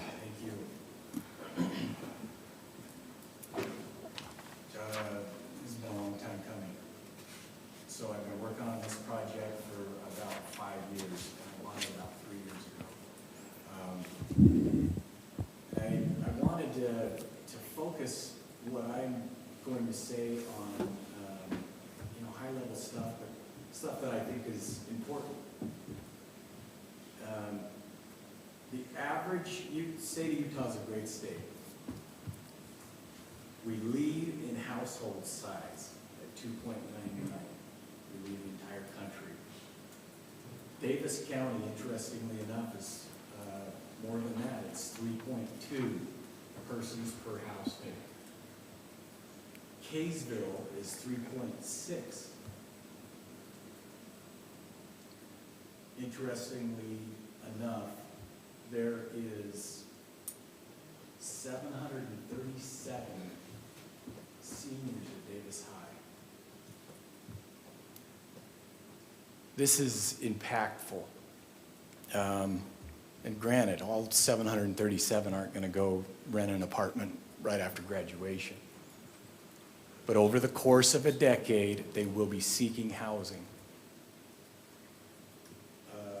Today, and this is important for all of us to understand. I took a picture here. What I consider a starter home in Kaysville City, and if you can find one, please let me know. I will buy it. I think that's around $450,000. If you were to put 10% down on that house, your mortgage would be $2,800. I can count on this hand how many parcels are available to develop in our city. We've completely run out of land. Now, the beauty of what has happened here in our city over the course of the last 2 to 3 years, and it's important for the people present to understand this. Our city has said, hey, we know this is an issue. We have people that want to stay in our town. My architect and I, we grew up here, we went to high school here, we've been here 40 years. Guess what? We came back to Kaysville. On my street, there's 8 homes, and 50% of those went to either Layton High or Davis, which, you know, and at Smith's, it's a reunion every Saturday when I got to go run over there. We love our town dearly. I commend city staff, city planning commission, and city council for the past handful of years for looking at this issue and saying, hey, we need to get smart about this. Let's create a robust, very detailed general plan which guides. And I've been working in this city for over 20 years, and it is robust. The prior one, I think, was just a handful of pages. And so we are planning for the future.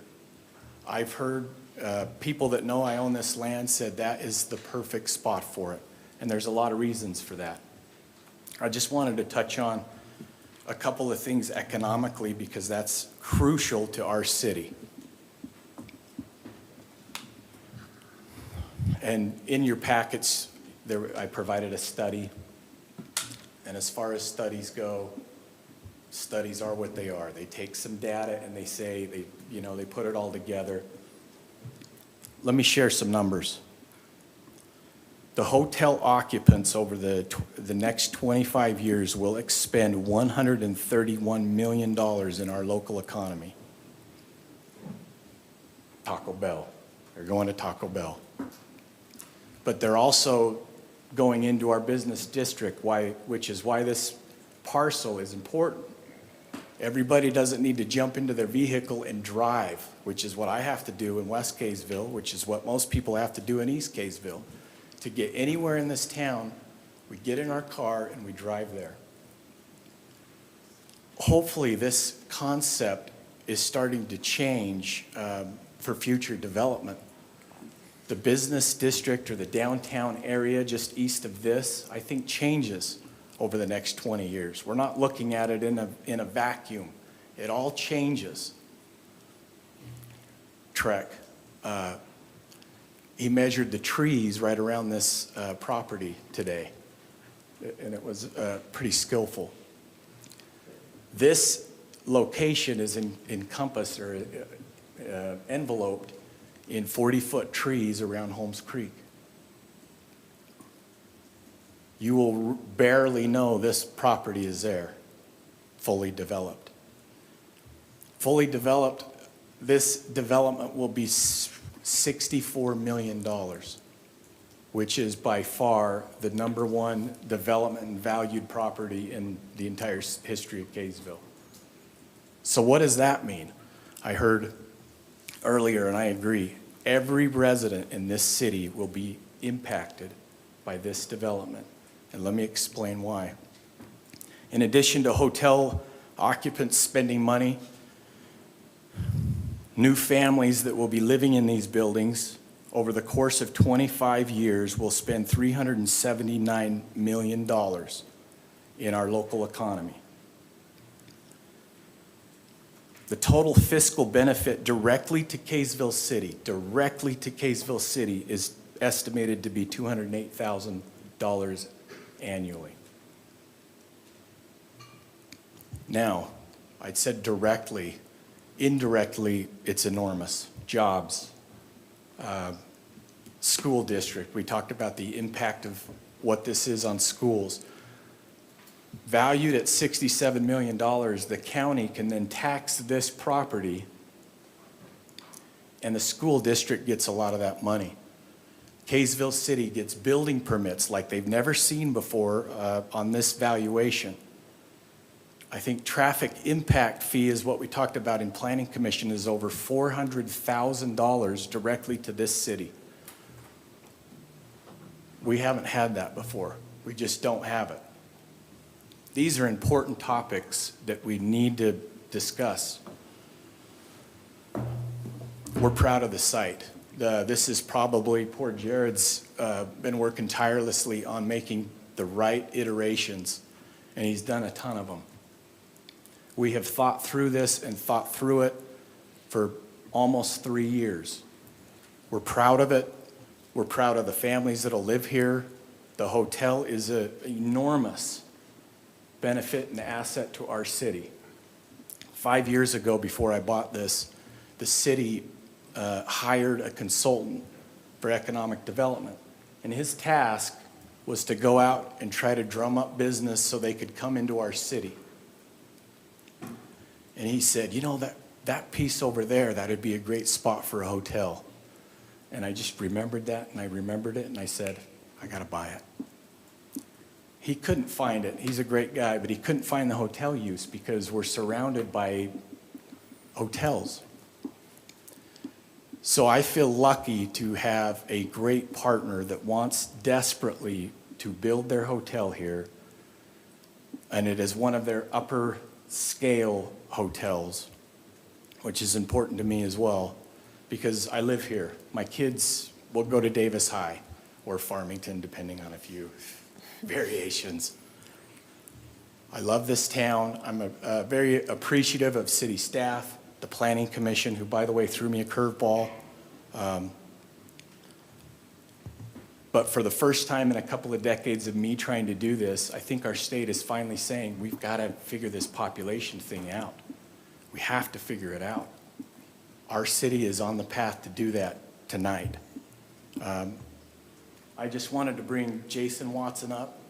Traffic and parking, they are so, all of us have a feeling and an emotion when it comes to the word traffic and to the word parking. I wanted him to just stand up for a second, maybe even field some of your questions, but I find it better that we talk to an expert, and hopefully that helps.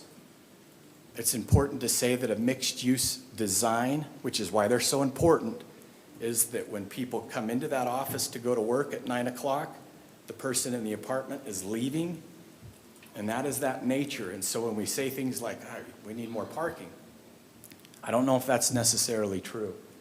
You okay to take a couple of minutes, and then, Mayor, are you okay with that if I bring him up just to discuss?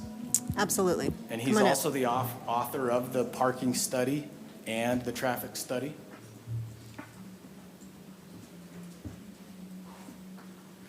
Good afternoon. Thank you for having me. Just a couple high-level items I just wanted to address real quick with the traffic study. So obviously it's not doesn't take a traffic engineer to understand that traffic out there today is rough, right? Along 200 North especially. But those are existing problems that we have today. I'm sure that there's future projects and future things that, you know, not only UDOT, but the city may be looking at and trying to mitigate those types of improvements along there. This project, with the full build out in the morning peak hour time, is really only bringing 68 vehicles into the project, and there's about 65 vehicles that will exit the project during the morning peak hour time. So we're really not looking at a ton of traffic that's being generated by this site. In the PM peak hour, we're looking at about 74 vehicles coming to the site, with about 78 vehicles leaving the site.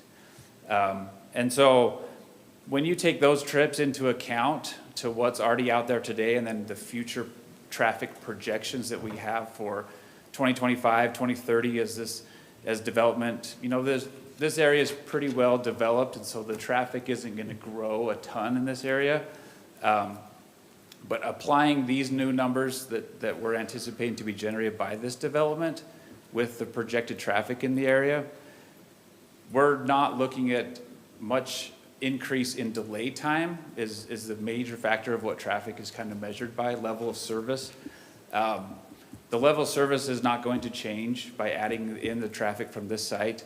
The delay time, if you look at Main Street, the intersection up there, by 2030, it starts to experience some heavy traffic up there and starts getting into that failing level of service. And this is without this development.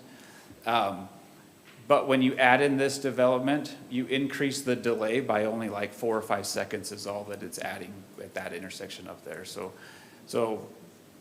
yes, there's a problem with traffic today.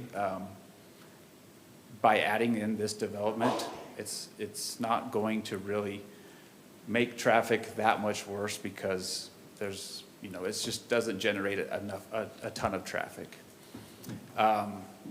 From the parking standpoint, the one thing I just wanted to emphasize on that was, and Phil kind of alluded a little bit to this, but we did look at, you know, peak parking demands. So obviously you have a hotel and apartments. Those are their peak parking time is going to be at nighttime, right? As residents are home, people are in the hotels, that's when their cars are parked in the parking stalls. Offices are more parked during the daytime. Commercial is parked during the daytime. So if you look at the peak parking demands and kind of compare those amongst the different land uses here, you know, there's tables and stuff, and it was mentioned about the ITE manual and stuff like that. And so they have different percentages, breakdowns and stuff like that. And we went through and looked at that. And by looking at that, the peak parking time for this site with the shared parking and stuff that's allowed on this site is 292 parking stalls, which, you know, and with the site plan that we have there, it's allowing 302 parking stalls. So with that shared parking usage and stuff like that, and the demand of the different land uses and stuff here throughout a typical day, the parking is actually adequate for what we have, according to using the ITE parking generation manual and stuff like that. So, and those studies do take in, they go out and they do studies of various different land uses throughout the nation, and come back and compile all that stuff into information that can be used in these studies. So I think that's all I have to kind of overview with this. I don't know if you want to do questions now, or if you want me to sit down. Can everyone hold their questions for a minute? We have Josh Belknap here, our Public Works Director. Wanted to invite Josh up so that he doesn't have to stay for very much longer.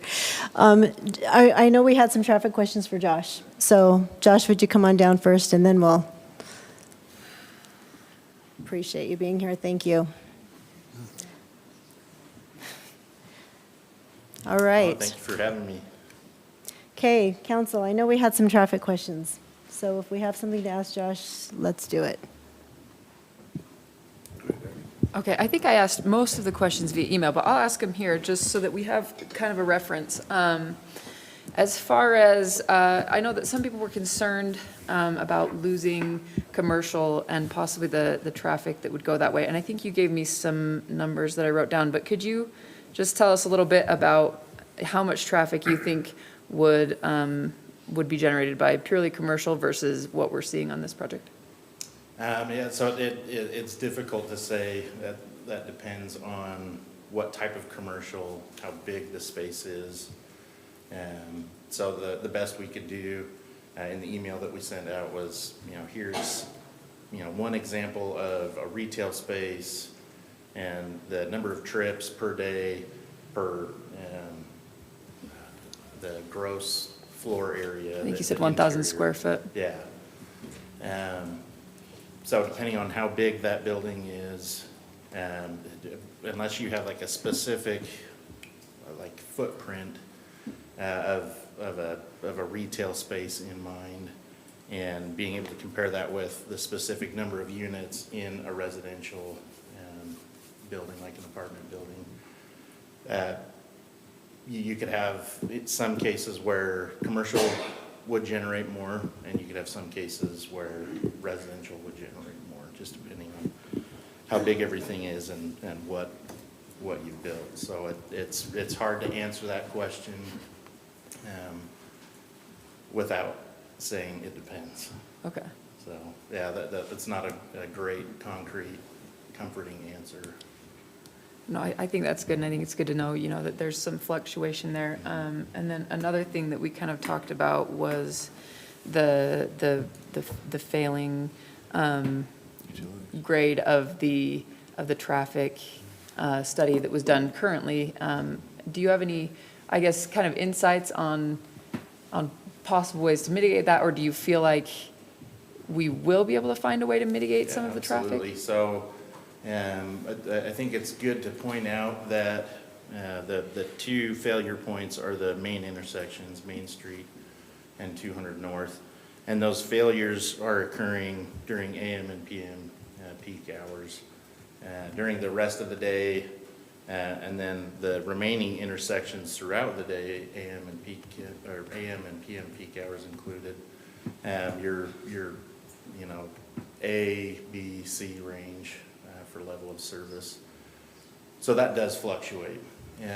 In regards to 200 North and Main Street, though, there are things that can be done with projects to increase level of service.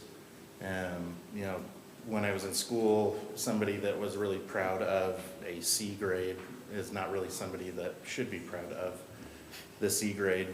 But in terms of traffic engineering, a level of service C or better is C's get degrees type of approach with traffic. Right now, we are working both with UDOT as well as a traffic consultant, looking at options, not just for 400 West, but 200 North in general, even though that's a UDOT facility, as we've worked with our police department, with the fire department, and then just in general, looking at traffic on 200 North. The highest number of accidents in Kaysville are occurring on 200 North, so we have concerns about that. We engaged UDOT back in January of this year to formally talk about concerns with that stretch of road, and specifically as we knew what Mr. Holland's formal proposal was going to look like in terms of size and scope.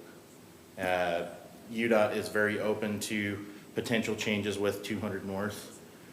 I think kind of the first thought is, are there some restrictions, like a raised median, that would restrict left-hand turns onto and off of 400 West through traffic from 400 West going across to 200 North. UDOT's very open to that, and what we want to do and what we're doing right now is working with an engineer to say, hey, are there any unintended consequences that doing something like that that would be created? One of the big factors that we're looking at is, what does that do to emergency responder response times? The fire chief expressed in one of our development meetings that frequently my crews are having to go back and forth between oncoming lanes of traffic and their designated direction of travel. So we wouldn't want to put something in and say, oh my gosh, we've had a great impact here with traffic, and then find that we've created a different problem. So we just want to thoroughly vet those out, make sure that if any changes are made, they're matching with the MUTCD. We're not creating a liability, like I said, to try and solve one problem. The whole block of 400 West, as we've talked, you know, there's the traditional things of, you know, what can be done at an intersection, but what could be done aside from looking at the intersections? 300 North currently stops at, I think 300 West, and it doesn't go through. There's no connection between 300 West and 400 West on 300 North. That's a huge financial impact, as well as just a huge project itself. But if that were to connect, 400 West has access to traffic signals at Main Street and 200 North. So something like that could alleviate a lot of impact. The traffic study done by Focus identified that currently a traffic signal isn't warranted at Main Street, but down the road it might. There's other alternatives. We evaluated Main Street and Mutton Hollow about a year ago for the potential of a roundabout, traffic signal, or leaving as is. And the recommendation from the engineering consultant came back with a traffic signal, but that doesn't mean that, you know, elsewhere, similar to Christian, I really love roundabouts for a lot of reasons. But they require a lot of space, they're expensive, some people have difficulty navigating through them, but that's not a reason to not look at them. So that's an option to look at for Main Street. UDOT, for about the last 10 to 15 years, the city has been talking slowly with UDOT about what are your plans for the I-15 interchange. The interchange is one of the older interchanges in this stretch of Davis County, and it is made really difficult with the fact that you have 400 West so close to the on-off ramps, and you have 600 West and 650 West so close to the on-off ramps. So you have a lot of people trying to make different movements in a really short space. That makes it very difficult. UDOT has indicated, hey, we want to redo the entire interchange. This summer, they're making some minor modifications, trying to add some additional turning lanes to reduce the weights and the queues on 200 North. But it wouldn't make permanent changes to the layout of the roads. You know, there's things that 200 North could look at to, you know, how do we mix traffic from 400 West and 600 West with the I-15 on and off ramps. That's going to be a huge project, but that's in their phase 2, and I think that's realistically, you know, 10 or more years out from them even getting to that point where they want to look at it. But that's something that we want to work closely with them. I think the city, you know, we have to be open to looking at a lot of out-of-the-box solutions. I think the general plan, I don't know if it was finally adopted in it, but one of the items that Planning Commission was talking about was an alternative crossing over I-15 north of 200 North. We've looked at the potential for alternative crossings over I-15 south of 200 North, you know, something like that. Really high dollar project, huge impact, but again, not a reason to shy away from looking at it and seeing the viability. So I think I just talked for a really long time. I don't know if I totally answered your question now. I've never heard you talk that long, Josh. Well, thank you very much. Thank you, Josh. Do we have more questions? I'm good. I want one of your Mountain Dews, but Councilmember Oaks, did you have more? Councilmember Adams. You did? Okay. Okay, Councilmember Jackson. Hey, yeah, thanks so much for being here and explaining that. So just a couple questions. I'm curious with UDOT and that project of the interchange rebuild, potentially 10 plus years out. If we do have a hotel and apartments right next to the freeway and a bunch of kind of condensed housing, in your experience, could that possibly expedite UDOT or the state to move forward more quickly on a rebuild? I think it could, but the question is how much does it move the needle? And this isn't, you know, a remark about UDOT. We work with a lot of great folks there. My initial reaction would be probably not a ton. I think UDOT would be looking at like, hey, what are some of the surface street projects that you can do to alleviate impacts in the short term as we plan for something in the long term? I think it would certainly help if there were major issues we're trying to work out with them and they work through with us and identify that could alleviate, you know, that could be the difference between like, oh man, you know, we're within a couple years, maybe we could bump this project up a little bit in the funding. Funding in general is a great way to move things up in the queue. You know, trying to partner with the Department of Transportation to secure funding, but you know, a bridge rebuild, an intersection rebuild like that, you're tens of millions. Okay. So. Well, that's helpful to know, and I know that there are quite a few people pushing to get potentially a Trader Joe's down the street, and if we have a hotel and apartments, that's much more likely to bring Trader Joe's probably and other businesses, and there's probably opportunity for restaurants and things like that, and so the decisions that we make today, I feel like, can really have consequences down the line, and so that's something that I'm very interested in to know the thought process of UDOT and the state. In my experience, it seems like that would move the needle in our favor a little bit, but that's helpful to know. And then another quick question. So I have I've tried to turn left multiple times, and every time I forget, I get mad at myself, and I try to flip a U-E safely and go up the street. And that's usually the only way to do it during certain peak hours.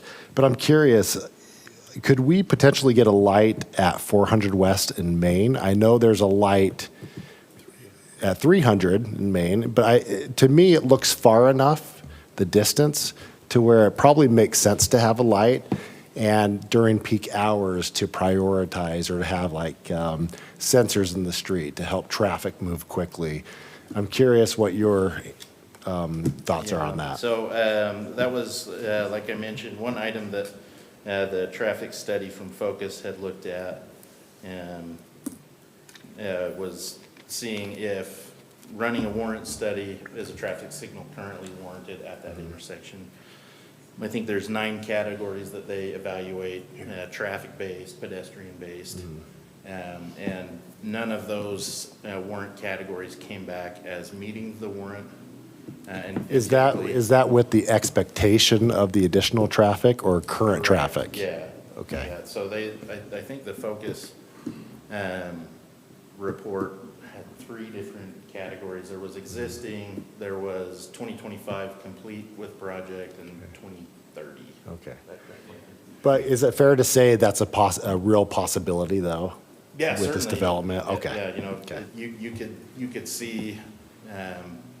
I don't think it identified it by 2030 as meeting warrants, but it's possible that after that, or even sooner, depending on changes that take place, that it could be warranted sooner.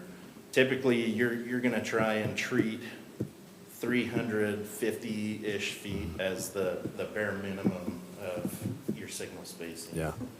And I think this is right around 400 feet between 300 West and 400 West. Again, that's not a reason to not do it, but you would want to evaluate that and say, okay, you know, if we place this here, number one, we do want it to be warranted. We don't want to increase liability, and that sounds really like formal and cold, but the liabilities that come, you know, if there's incidents and accidents, and they start to look at, you know, well, why did you do this? You know, this item wasn't warranted, it wasn't recommended, but you installed it anyway. And that's not just traffic signals, that's, I think, traffic in general. Okay. I have two more quick questions, and I want to make sure everyone else has time to ask. But it was brought up that there is no sidewalk to go underneath the freeway on the north side. Has that been looked at, studied? Is that a possibility? That's a good question. I don't know if that's something that UDOT has looked at in any of their short-range or long-range planning. As was pointed out, currently there is just sidewalk on the south side of 200 North that leads to a crosswalk, a pedestrian-activated crosswalk on the west side that then takes you to the north side. That park and rides there, yeah. Yeah, so park and ride's on the south side. The crosswalk will take you to the north side where the sidewalk takes you up and over the overpass to Maverick. But yeah, currently sidewalk does not exist on the north side under the overpass, and it does not exist next to the south side of Arby's. It currently stops at 400 West and 200 North. Okay. So that's certainly a project. UDOT occasionally will make funds available to, hey, you know, this is our road, this is our right of way, but if a city wants to go do the project for us, we'll kick some money loose. We've been able to secure those funds twice in the last 6 years. Okay. So, and I think I think this is a worthwhile opportunity for us all to lobby UDOT hard, because this is a huge project, and the county will benefit, the state, our city. Just one quick thing. So I have heard that UDOT may potentially put 2 turning lanes to go south on I-15, restripe it pretty soon here, and possibly 2 to go north. Correct. Okay, I just wanted to clarify. On that project, I think they have crews out tonight that are doing concrete work and some of the prep work for that. So here within the next, 3 to 4 weeks, you'll see repaving going on as that concrete work finishes. And what they're doing is they're eliminating the shoulder under the overpass to create additional turn lanes to help with some of that backup that you see cars wanting to get in to the turn lane, and it starts to spill. Yeah, I almost have had many accidents there. I drive to Ogden in the morning, and so I think that would make a huge difference for traffic flow. We're really hopeful that it will. I know the fire department is a little anxious, if there's a traffic backup and those shoulders are gone, where they've had a little bit of room to fly through. But I'm hopeful that overall it's a net positive. Thank you. Councilmember Oaks. I actually do. But I want to let the other side of the table. Oh. Okay, I'll talk. We're asleep over I here. think you're good. Go ahead. All right. So I will have a little dissenting view on the sidewalk on the north side, because I think the reason it's there is to get to the park and ride. If I'm doing a sidewalk up over the overpass till I get to the Maverick, I'm going to tell people, I'm going to say, you got 2 service stations a block away from on this side. It doesn't seem like a good use of funds to me. So, and I am proven to be wrong lots of times. But my real question for you, it's, if you can, we've talked, water, sewage, electric. What can you talk to, goes to the city staff and it was deemed adequate. We've heard a couple of conversations, a couple comments tonight saying there are problems in that area. Can you address that? Yeah, so prior to going through any of the plan review, as the initial concepts came through, we met with our consulting engineers that manage our water model, and it's an electronic database and mapping software where it has all of our underground pipes, the sizes, the depths, the type of material, and we're able to simulate scenarios and situations in adding the 400 West component of, okay, we've got this much potential use coming in here. What does this do from the perspective of volume and pressure impacts? And we were able to see that replacing our water line by actually decreasing the size of the line, we were able to see some net positive impacts there, and it didn't show any detrimental impacts from this development coming in. From a quantity, storage perspective, it's relatively minute, the impact. We're I think at 8 or 9 million gallons of storage currently. So while looking at this individually, you're looking at a decent amount of water consumption. As you kind of look at it in context at the macro level, it doesn't move the needle, so to speak, into the territory of being concerned. So, All right, thanks, Josh. Okay, thank you. Down here? Looks No? like Mike, or usually. I don't have anything for Josh. Okay. Okay. All right, well, thank you very much, Josh. Appreciate you being here and answering our questions. Okay, council, do we have any questions for the developer? Oh, Josh, just. Oh, come back. Oh, John. Okay. John is trouble. Okay. He just likes to wake everyone up. All right, do we have any comments for our developer before we have a discussion about what's before us? Mayor? Yes, Councilmember. Okay, do you guys have any comments? 'Cause you had guys an go opportunity. first. They're not gonna like us. Comments or questions or? You what? can do whatever you want, yes. Comments, questions? Let's, Well, I've heard about the Phil Holland project so many times. I keep thinking it's like a Netflix series or something, like the Phil Holland project. I just like, I mean, I think we're going to discuss it. We're going to talk about some of the things moving forward, but Mayor Tran asked something, specifically, do we want to comment to Mr. Holland? And for those of you that maybe don't know, he's done a lot for the city. A lot of projects that have been very beneficial on the west side, specifically over where we now have a pickleball, indoor pickleball area, and apparently there's like some type of a juice store going in that my kids are like thrilled about, and orange peel, I think it's called. And so I just, I want to thank you for working on Kaysville. I mean, we don't always agree, and we may not agree on certain things about the project here, but ultimately, I know that your heart is to make Kaysville better, and I appreciate that a lot. Additionally, I think that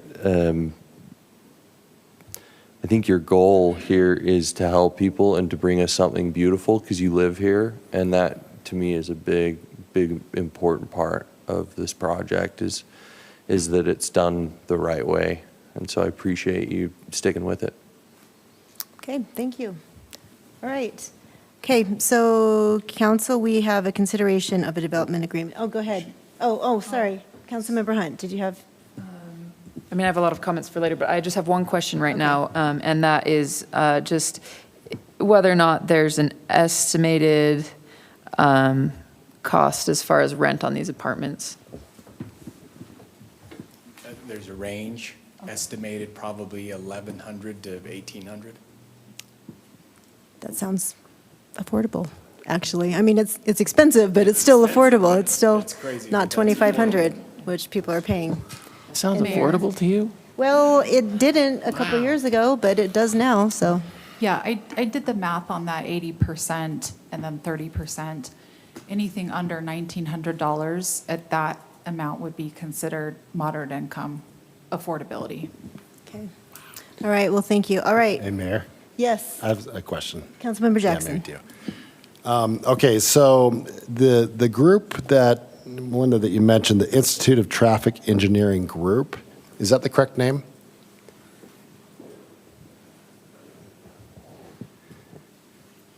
Yeah, so it's actually the Institute of Transportation Engineers. Okay, and so Institute of Traffic Engineering, okay, so that is an international group, okay. I was just kind of looking up, and the Institute of Traffic Engineering is a subdiscipline of the transportation, or the Institute of Transportation Engineers. I was just curious about the number of parking stalls that according to their models, would be adequate. I'm curious, since it's an international group, there could be a lot of variations with communities and whatnot. And so I just don't know how much validity that holds on this particular project, but I just wanted that clarification. And I guess another question would be, when you originally went to the Planning Commission, you were planning on like 3 stories for the apartments, and then during the process of working with the Planning Commission, it went to 4 stories, and the amount of parking stalls dramatically decreased. Percentage. Yeah, with a 25 or 24% deficiency. And I would just like to hear a little bit more about that process of how that kind of worked out, because it sounds like that original proposal was pretty good. So. Yeah, it was an interesting night, I'll say that. I think the consensus, generally speaking, was that this really is a good spot for if the city, and now I've been in some public hearings wall to wall in here before for some of the things I've done. Good things, all good things. But I think that the consensus in that planning commission meeting is you're not dense enough. This is an opportunity for us as a city to really put density in a place where its impact is negligible. And so that was the general consensus. We looked at this parking, because it's important, the parking study, I've provided 302 spaces. In the peak time, we're gonna use 292. And so we still have some. In our previous study, it was 256. And so I think that was the number that really stood out to the Planning Commission, is that it was, because as a developer and a land use authority, you don't want to overpark and you don't want to underpark. And so we try to use the ITE and get those data points where all of us collectively say, okay, what is it really? Now, is the city code accurate? We've kind of debated this a little bit. I'm not sure. I don't think it is, but it's what we have. When that ordinance was passed, the 10% discount wasn't the first option. So there was some dialogue there. And in the ordinance, it states that if you provide a traffic study and you can show, and it is a science. Should I call you a scientist? No? Parking is a science. And so it's studied. The nation is actually going away from let's park everything to, hey, let's provide more landscaping. People's transfer, this is all Planning Commission, so I'm trying to answer your question. This was all dialogue in the Planning Commission. Transportation today is probably different than it will be in 10 years. My kid goes around West Kaysville on a motorized scooter. Transportation is different today than it was 5 years ago.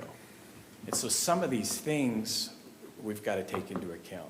If you look, and we did this, we took an aerial of downtown Kaysville, and we looked at all of the empty parking just on Google Maps. It's dramatic.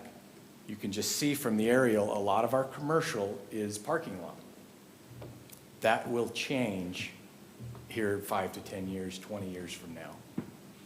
And so I think that was the Planning Commission dialogue, why they said, you know what, we probably need to do more density here and add more landscaping.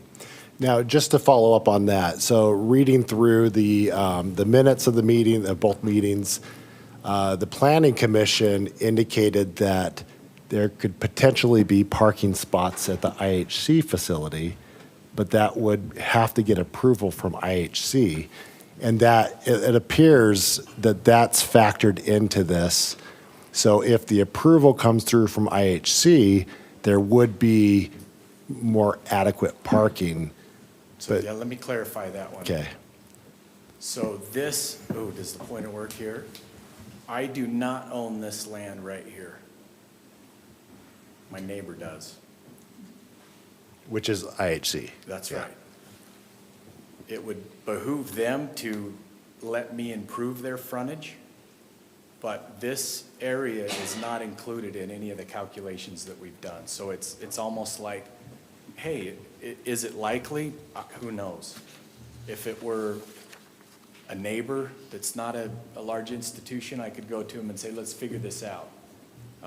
And that could happen potentially, but I didn't want the planning commission to make an approval based on that because I don't have the authority to get them and bind them.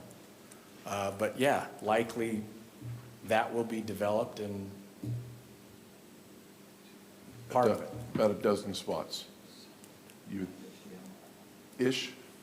On the site plan, I think it shows it a little better, but I'm just counting across the parking lot, it looked like a dozen-ish, exactly. so. What about snow? Where you putting snow? So one of the things. Okay, let's limit that, but good point, but you could pass a note to somebody. Okay, so this site got dramatically better in a lot of ways since the first iteration with the Planning Commission. Let me explain that. And it may or may not answer a question that was brought up. This entire area, this is a natural Holmes Creek, and none of us have ever been down here because this is private property and nobody's been down there. This is a beautiful spot. I mentioned earlier that we've got 40-foot trees down here. If this is a 40-foot building, they're behind the trees. This is an active waterway. We're going to take advantage fully of that. But we had parking all the way across here. So I could add, yeah, well, I mean, we could slap so much parking on this site. I could take away these. So you can see that we lost parking because we added better landscape design.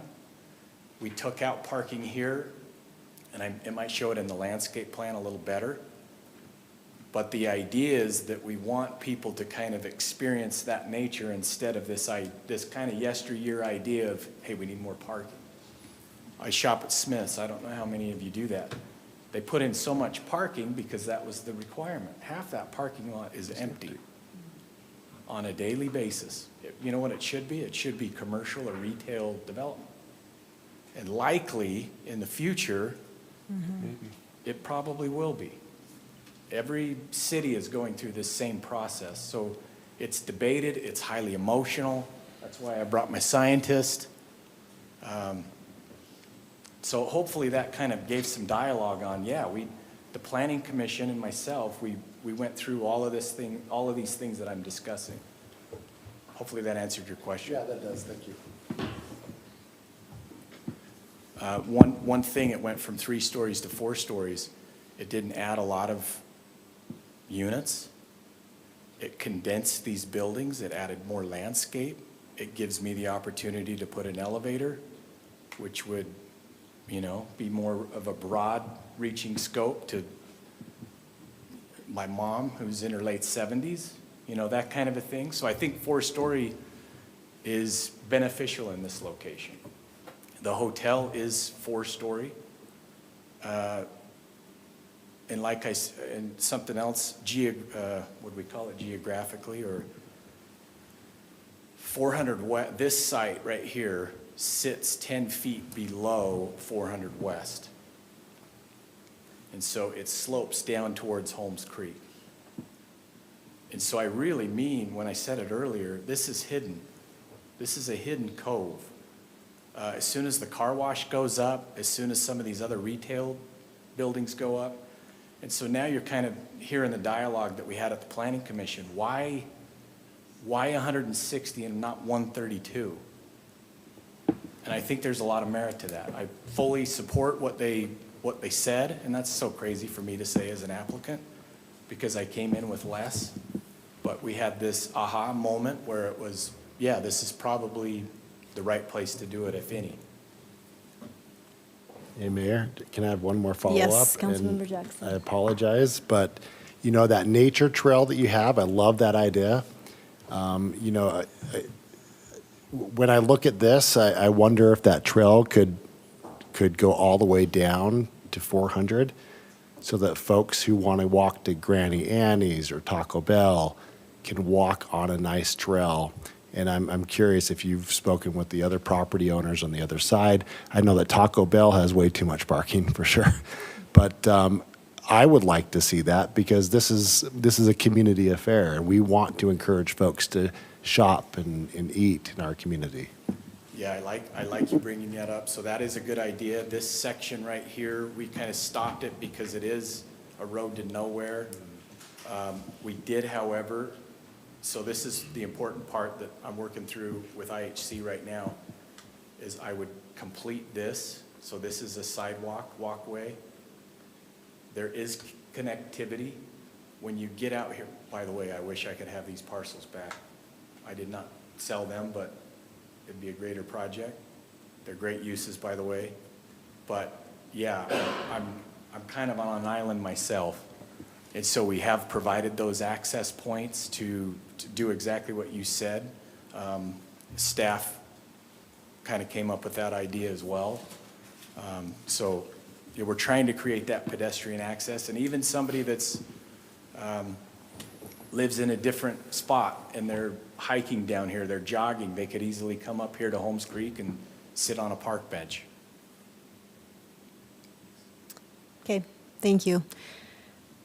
All right, so council, what we have before us then is a development agreement to consider and a rezone. Do we have any discussions on this, or go ahead, Council, okay, Councilmember Glockham. Mayor, I have a lot of discussion on it, but it's discussion before Yes. somebody makes a motion. Right. And it's going to take me a little while. If you want me to start, I'll go ahead right now. Go ahead. So I am kind of a technical, more kind of a guy. I believe in the black and white of written ordinances and codes and things like that. I tried to interpret them as the way they're written and the intent that they were there for. And so I was involved in the general plan process. And during the general plan process, there was a lot of statistics that we got. We actually got a statistically valid survey, which, you know, a lot of times you'll get people to come in and put marks on a board. That's not really validly, that's not considered a statistically valid survey. These people were called at random. There were 1,000 people called. And so when I sit up here, I feel like I kind of am not just representing me up here, I'm representing the people of Kaysville City. And so these ordinances we do and all the stuff we do goes through public hearings and people have opportunities to comment, but we get a lot of feedback from them. And so in the survey that we took, there was a lot of data that talked about downtown, talked about commercial. And in that survey, and at the time that when we first started the process of this revised general plan, we didn't have a mixed-use zone. It was in the works. It wasn't done. And so when they were doing this, there was a lot of questions asked through this survey. And there was a lot of pictures put out there. There was a lot of things that people gave their input on. And I will honestly tell you that what I remember, and I was highly involved with that, was the people, they wanted to build up their downtown commercial. They wanted to make it bigger and better. They were okay with some mixed use.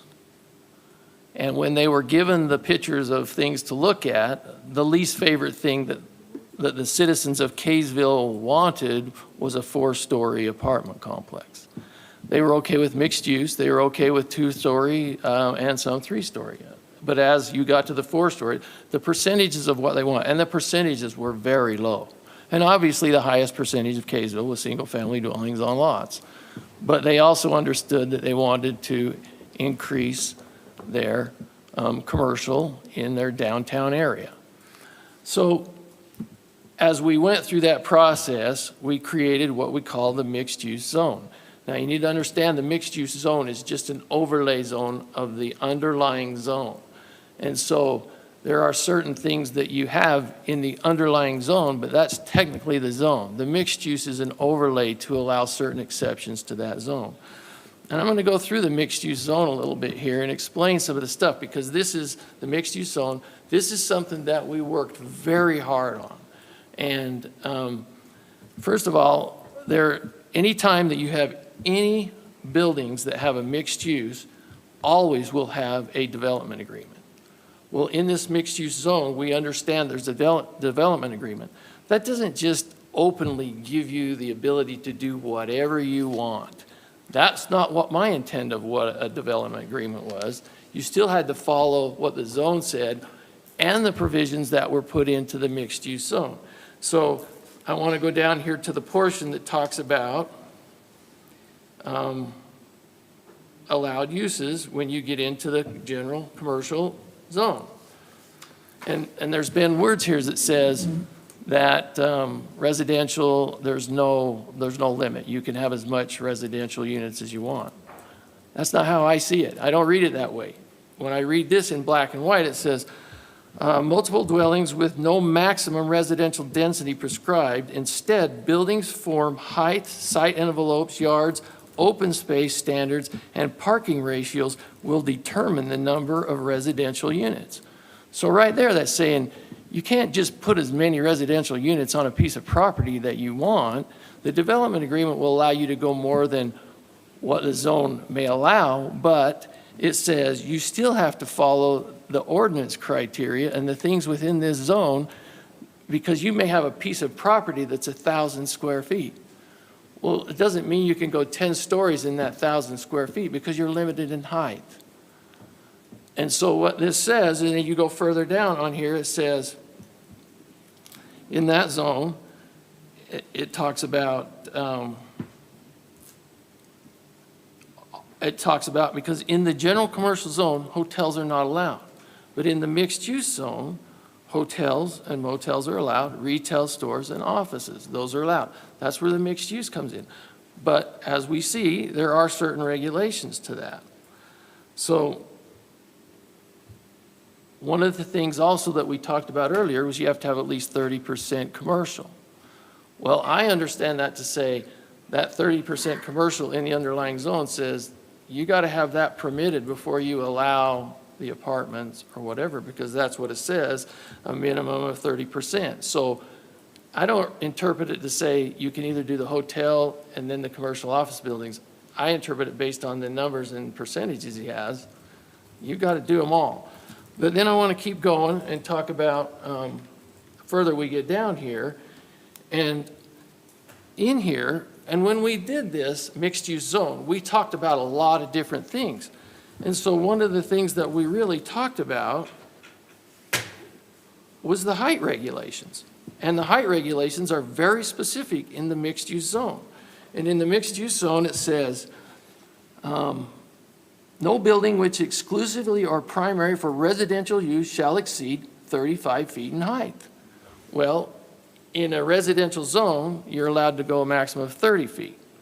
Well, in the mixed use, under the height restrictions, and this, to me, is a black and white requirement in the mixed use, doesn't really say you can go. And then also in the last item, it says, buildings which are exclusively used for commercial purposes shall not exceed 4 stories and shall not exceed 50 feet in height.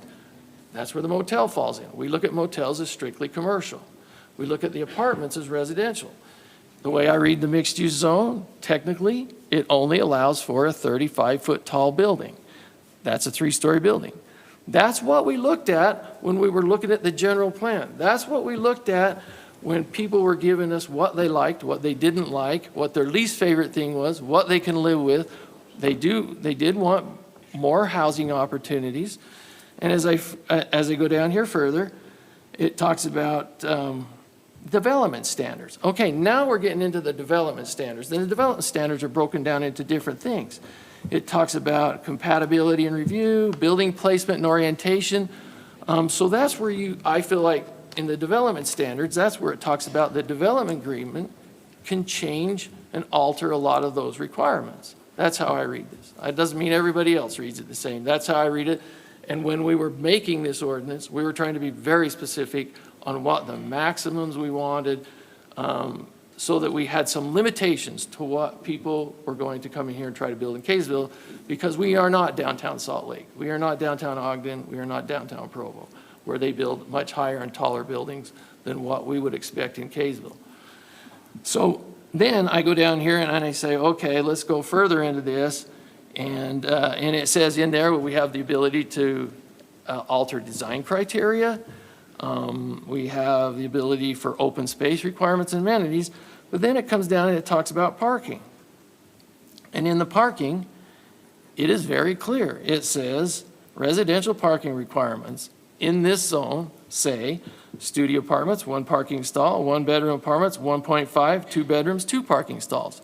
This is different than what the parking ordinance of Kaysville City says, because it was specifically put in here.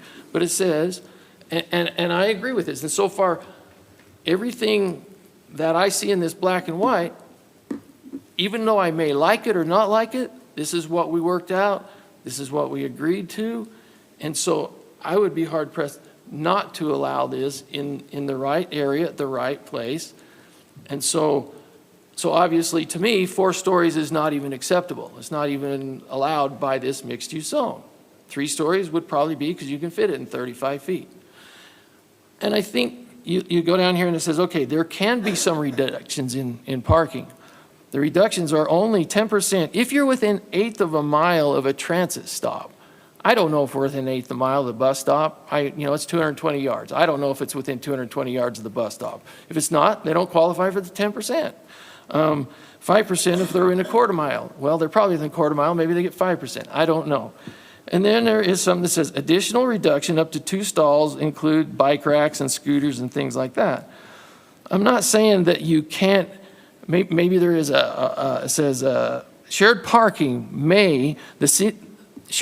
the city may allow for shared parking at a time of use parking scenarios to count towards required parking stalls. Well, we have a 114 unit hotel there that only has around 80 parking stalls.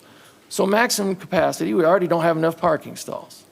Our office spaces are based on what our ordinance says. And in here, when it talks about commercial, it says minimum number of stalls on use type. Well, our use type is identified in our ordinance under Title 17 under the parking. That's what we look at, that's what we follow. Now, we talk about shared parking. I don't know who's going to be in that commercial building. Are they okay with shared parking with the apartment? I don't know. I'd have to see that. I'd have to have them say, before I granted some additional reductions in parking, I'd have to see something from the commercial occupant saying, yeah, I don't need those parking spaces, because we don't know. So I've looked at all this and I said, okay, so if I'm going to look at something and approve something, I'm going to base it off what we have done through all of our work in the general plan, all of our work designing this mixed-use zoning ordinance. Like I said, it's my interpretation. I've been a code guy my whole life, and in black and white it's here. I see where you can make some changes probably in the development standards, but when you have something that talks about heights of building, specifically before that, and gives you those specifically, I don't see where you can actually vary from that. And so that would be my interpretation. So there's a lot of concerns. And the one thing, we don't have anything like this. And I have to say, when Kaysville City makes their ordinances and they have their parking things, it's usually not a maximum requirement, it's a minimum requirement. These are the minimum parking stalls that we need in order to be able to function without causing too many issues or problems in this city. So I don't look at this as a maximum, I look at it as a minimum, and it's going by what the ordinance. Now, when they made this ordinance, I'm sure they did a lot of work in coming up with those numbers. Maybe they're not as realistic as they used to be. But I have a hard time trying to figure out on a weekend or a busy week or a holiday or whatever, where's the additional 30 spaces for the hotel going to come from? I don't know. And as I looked at as this parking and the numbers, one of the numbers is off by, it says 19 spaces on the east side of the office building. There's only 11 spaces there. So if that 19 was used, there's already 8 spaces that it doesn't have. So I don't know how they calculate. Maybe they just counted them one by one and it's correct, but if they added the numbers they have, it's not correct.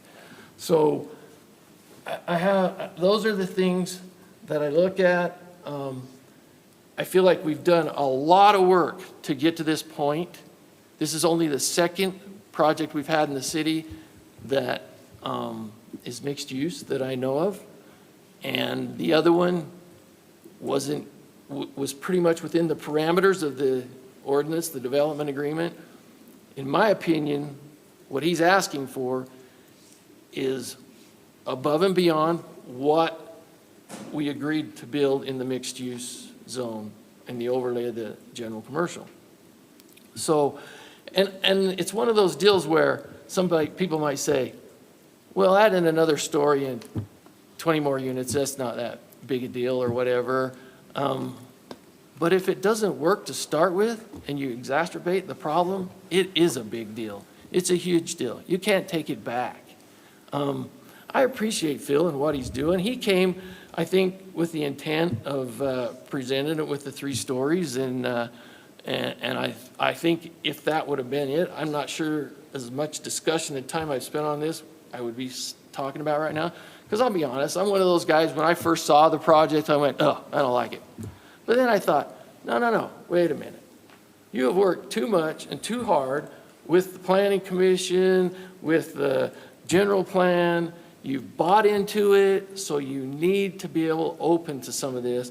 But when we put this mixed-use plan in here, we've actually changed it, and actually this part of it is a little bit lighter than it used to be, because I think originally we said all the mixed use had to have commercial on the main floor and then residential above. And I think you came in later and changed it and said we could sprawl it per project. I think there was a change there. Always horizontal, okay, maybe, but I know there, and it still does have the expectation. If it's on a major street or a regular street, then it does have to have commercial on the main floor, residential on top. But still, I'm reading the ordinance, I'm interpreting it, I look at it, it's black and white to me. In my opinion, a 3-story is not even, I mean, a 4-story apartment's not even allowed based on this. And I guess you could interpret and say, some people will say, well, you can do anything you want with a development agreement. I don't agree with that. I think a development agreement still holds you to certain things that you have to do. It's just like, there's not an unlimited number of units you can put there. What you do is you have to have parking, there's height requirements, there's yard requirements. That's going to limit your number of units. So with that, I would like to hear what my fellow council members have to say. All right, Councilmember Hunt. Would anyone else want to go first? I don't have that knowledge, like I can't quote stuff like that. No one does. Mike knows a lot. I mean, Councilmember Blackham. Okay, well, if everyone's all right with it, I'm just going to go ahead and I'll just say I agree with what a lot of Councilmember Blackham said. It's like he said, it's the first time we've really seen anything like this, and so there's a lot to consider. So I'm not going to say a lot of what he said, but just know that I do agree with a lot of it. And I'm just going to hopefully not take too much time, but go through kind of the process I've gone through on this. But before I start, as always, I'd like to thank all the citizens who've reached out via email, via meeting, who are here today. I always feel like it's productive, and it helps me to see everything from all the angles and look at the various facets of any proposal. So I'm just going to go through my list. So transit. This is near, we only really have two transit lines in Kaysville. One of them goes down Main Street. This is near that. So that is a consideration. As far as education, I know a lot of people were concerned, and I'll say that I have also been concerned with a lot of our previous, we used to have a map that showed a heat map of the density in Kaysville. And all of it was over near Mutton Hollow and Maine. Not all of it, but that was the hottest spot on the heat map. With this, I took that into consideration, and so I contacted the school district and found out that their projection for apartments would be 0.1 students per apartment. So I did all my calculations based on a 3-story thing because that made more sense to me. So I'm just going to go through that. If we did it on three-story apartments, it would be 13 to 14 students. And I'll bring that up again later, but I'll just kind of leave that there. This is zoned for Kaysville Elementary School, which is currently operating at 2/3 capacity, which means that they have plenty of room for students for that. As far as water goes, I talked to Josh, who was here earlier, and as a conservative estimate, Kaysville has approximately 200, and this is really conservative, we have more than this, but I am choosing a low number. We have 200 acre-feet of untapped water rights, meaning we own the ability to draw this water from Weber Basin, but we're not drawing it currently. This equals out to 65,170,200 gallons. The projected use on this property, if 3 stories, would be 16,463,124, which would still leave us with 48,707,076 gallons of untapped water. So I feel comfortable with the amount of water that we can draw.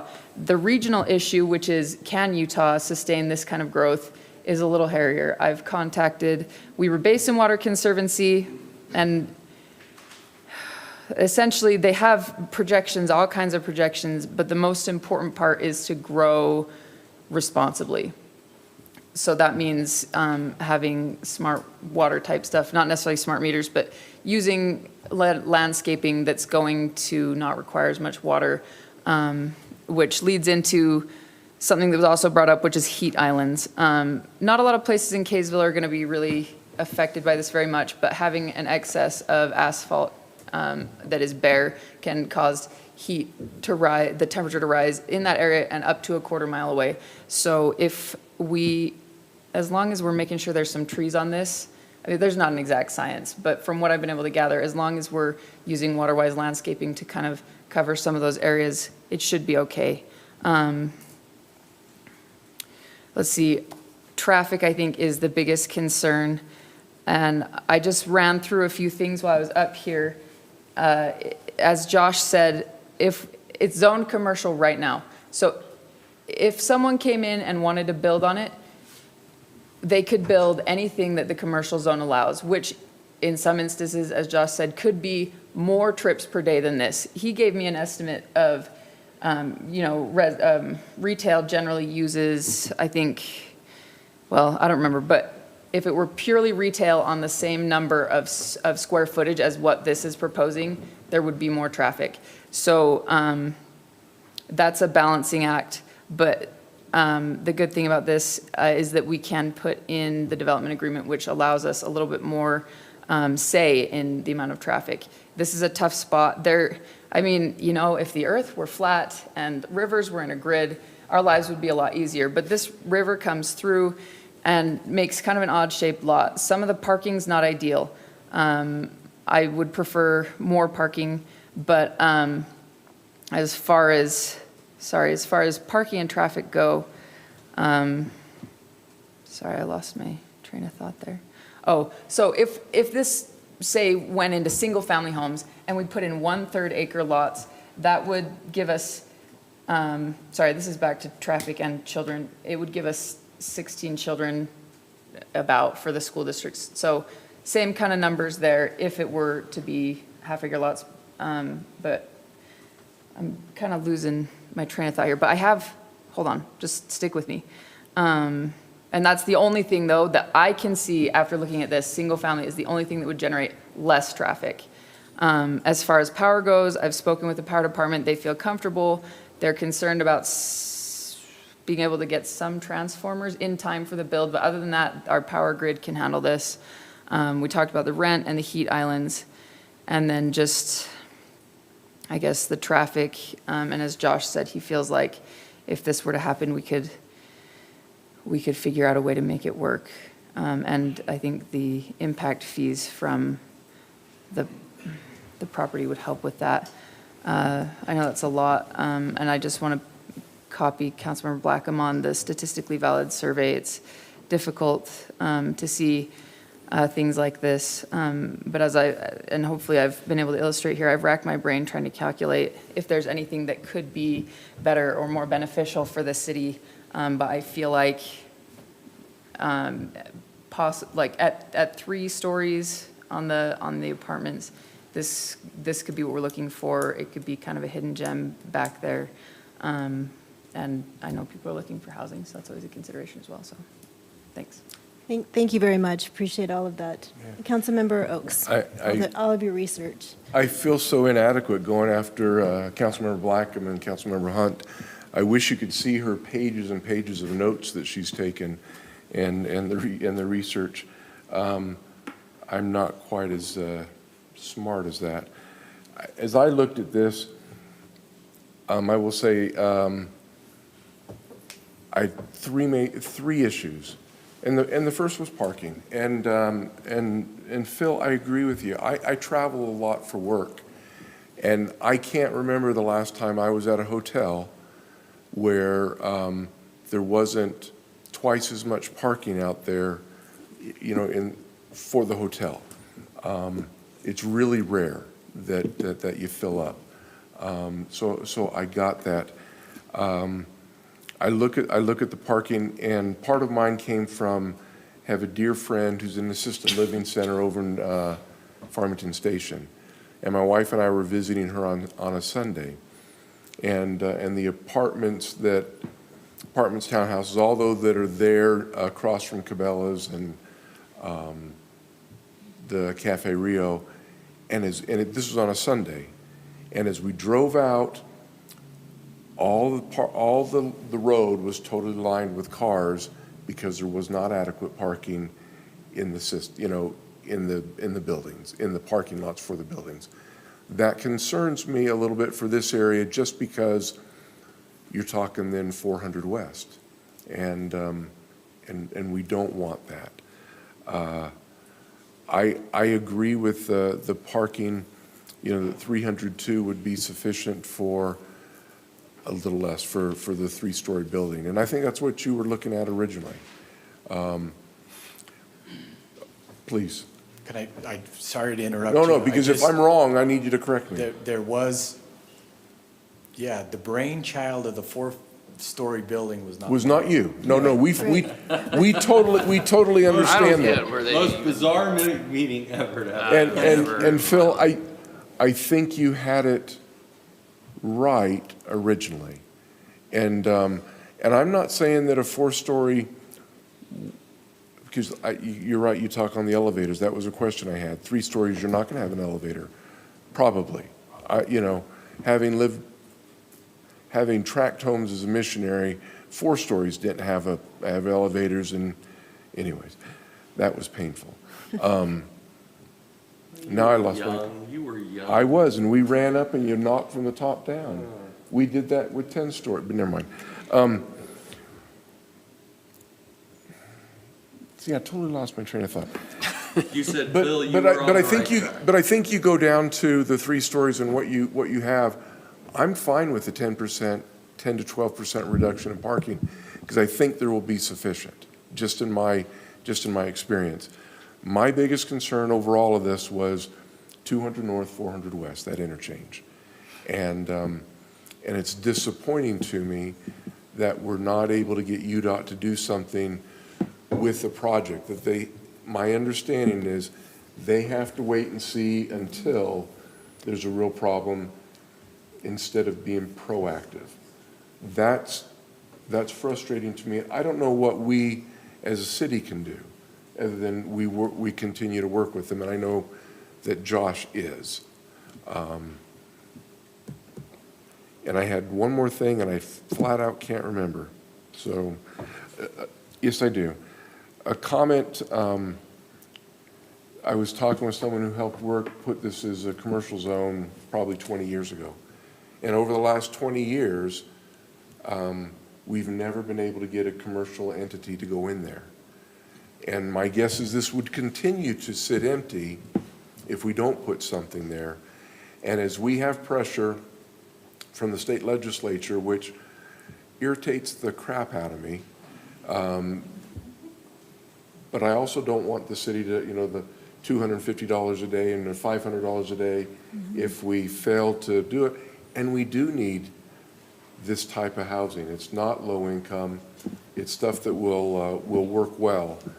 And I think this is the best place in the entire city to have something like this. Nowhere else is going to be as hidden as this is. That traffic on 400 West does concern me a lot. I think we'll be able to mitigate it. And I wish I had an answer on how, and the state's going to have to help us out with this. Or we'll have to pony up as a city at some point. And Thank you, Councilmember Oaks.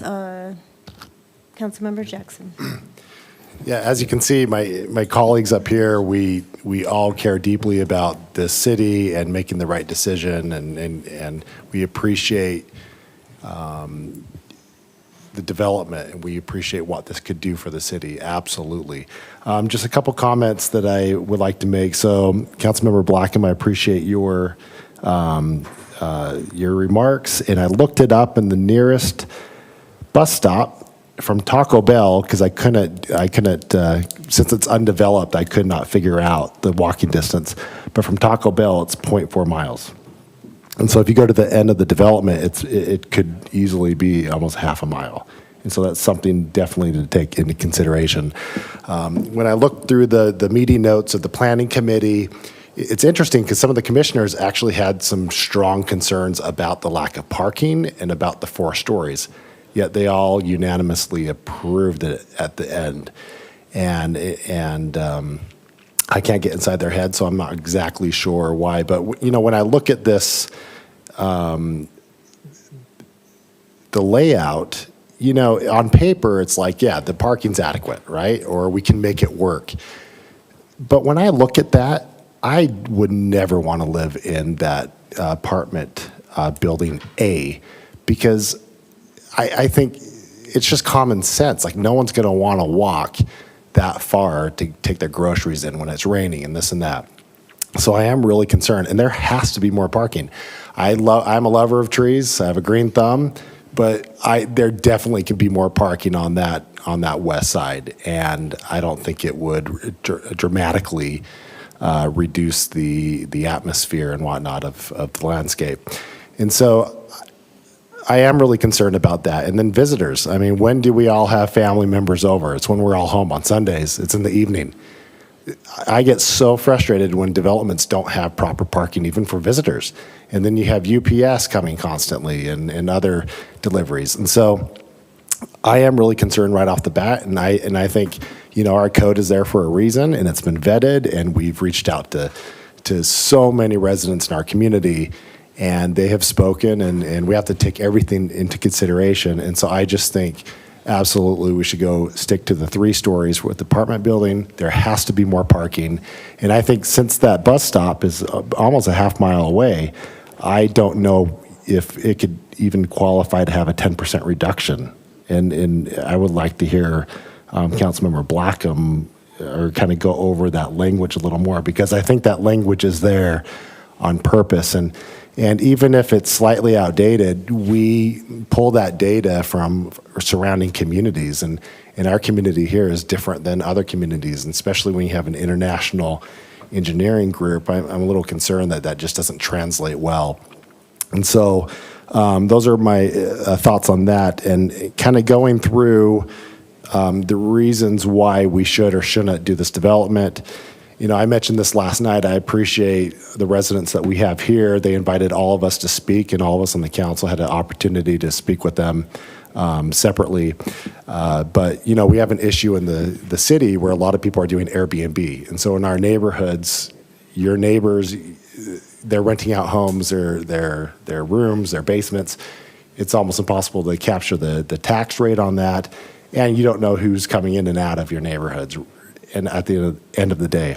And I think that similar to my colleagues, there's probably not a better place in the city to have a hotel, and this is probably a more responsible way to invite people in. Now, who's going to use the hotel? Lagoon. It's Cherry Hill. We have a major sports complex that they're building where the old fairgrounds used to be in Farmington. That's going to bring people from all over the country. We have Hill Air Force Base and all the work going on up there. We have the Davis Conference Center. There is a need for more hotels, and I think this is a great opportunity for us to capture that tax. When it comes to the apartments, who's going to live there? It's going to be our children. It's going to be students at the DTC. It's going to be newlyweds, widows. We need to diversify.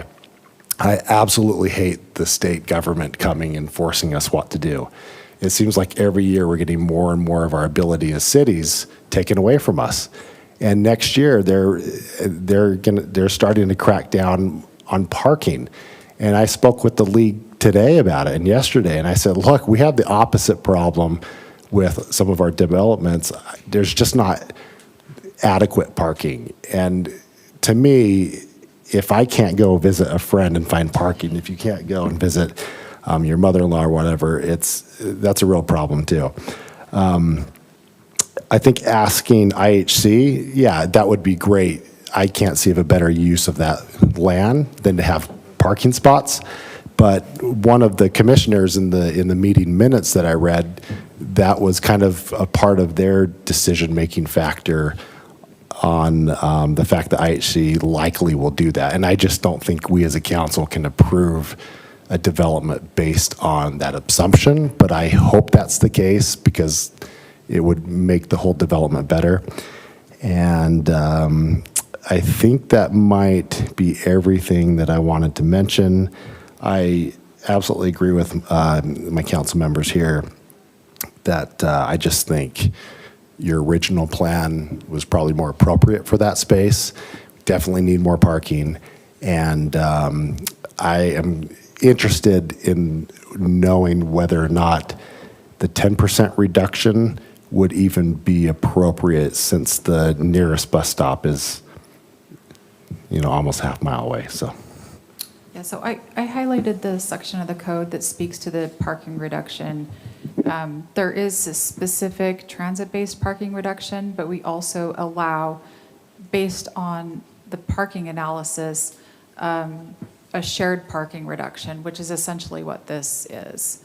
Right, it's time of use, it's complementary uses in some instances. Office people won't be there overnight. That frees up those parking spots to be used by residents that will be there overnight, and then usually in the morning when they're leaving, those spaces open up for the people coming to work in the office. And then, so I think to answer your question, the council has discretion to allow a reduction that's not a transit-based reduction. It's in the code. The difficult part is, I think, just interpreting the data that's been provided, all of the opinions that everyone has on parking, and then determining what's an appropriate reduction. Thank you, Melinda. Can I make a motion for extend? Yes. I can do that. You sure I'll make a can. motion that we extend the meeting past 10 p.m. I'll second. We have a motion and a second. All in favor? Aye. Okay, proceed. Okay, sweet. I'm going to be fast. And not fast because I'm not super involved in this. I mean, our booklet, if you guys are interested in some good reading, I think, how many pages was it? This 400 and something? It's just fascinating reading at nighttime. We get paid by the minute.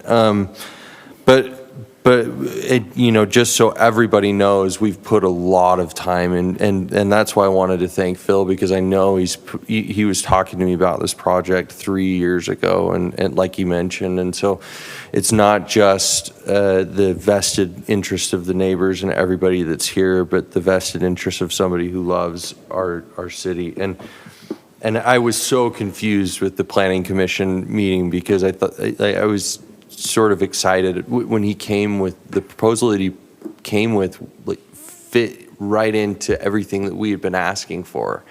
And nothing against them. They want what's best for our city as well. But I think that what we're trying to say maybe is that we liked the idea from the beginning with the 3-story apartments. I'm excited about people being in our city. I'm excited over the potential of people that will walk to businesses in our city. I mean, we worked so hard to save this library building from being demolished, and we got somebody to come in and put in some restaurants, eateries. We need people to come and eat at those restaurants. If you guys are familiar with the business where the Yogo Togo used to be and some of these other restaurants that have desperately tried to, bring something in that will, people use, and they've failed because there just isn't the people coming to their establishments. This will bring those people to those establishments. And so I think we're all on the right track, and every single one of you that spoke talked about traffic. It was traffic. And I love traffic studies, and I love engineers that are hired by the company, but I always I'm like, oh, it's kind of like when you hire your own auditor, you're like, is this person wanting me to hire him again? So they're not going to tell me the worst stuff I'm doing. And so that's why I'm so glad that Josh was here, because Josh doesn't have, our public works director, he doesn't have a skin in the game, right?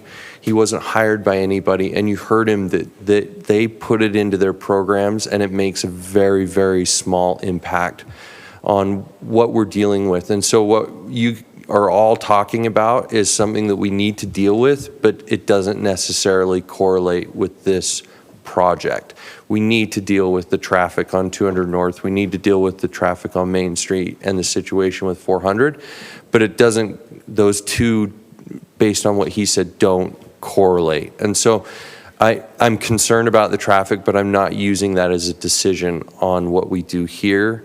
We are looking at what we planned for, which was to not have it higher than 35 feet. And so I'm ready to make a motion if you're okay with that, Mayor. Sure. And I don't know how we make a motion where we alter the development agreement, because. Let's ask a question first. Okay. Phil, you've heard us. It sounds like we have a consensus that 3 stories seems like something that we would be okay with. How do you feel about that, and should we move forward with a motion? Oh, that's good. Jeez.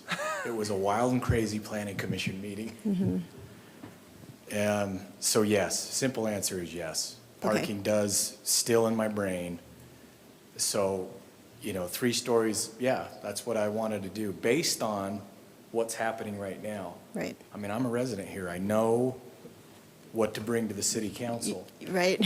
And for a second, it took a detour, but if that's the decision to say, hey, we like this and we think it's a good project, but no, we don't, we want to go back to the 35 feet, yes. So parking attached to that, we were just trying to kind of figure out what that means, and there's so much more to say about 50% of rooms are rented in Davis County. So there's just so much more to talk about than just saying, okay, we need more parking. So if I do come down 3 stories, we come back to 132, which eliminates 28.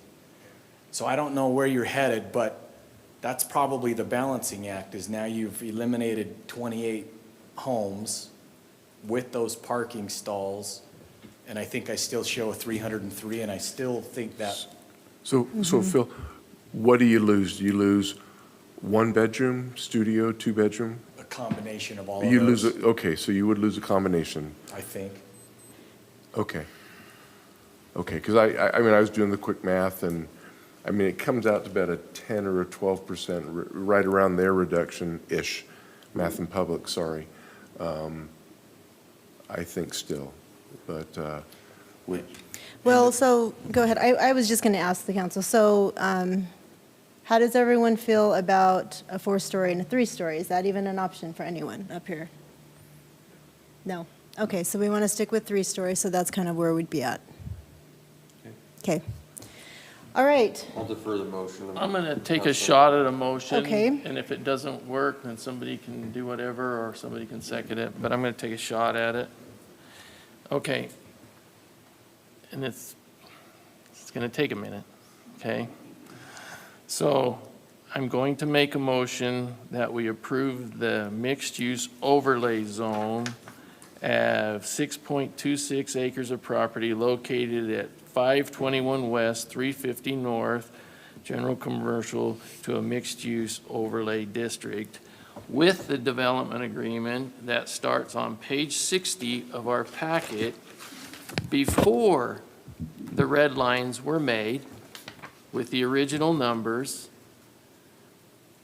and that he follows the Kaysville City Development and Mixed-Use Codes for parking with a 10% reduction if he qualifies for it, and that we do not permit the apartments without at least 30% commercial being permitted already for the project. I'll Okay. second. Okay, comment? Mayor, can I just, Yes. so a matter of clarification on what 30% does to the project in a wild and crazy interest rate time frame, horrible construction costs. That was one of the reasons we came up with that language specifically in the development agreement. Because yes, I want the city to have teeth in what I'm doing. I don't want to just build those apartments, buildings, and then 5 years from now. So there is teeth in that agreement. But if you base it on a calculation, I don't know how physically I can do that. Then I wouldn't be willing to make the motion to approve it. Okay. Because it is a general commercial zone, it does require 30%, and if I can't guarantee that that's there, then I don't want the overlay zone.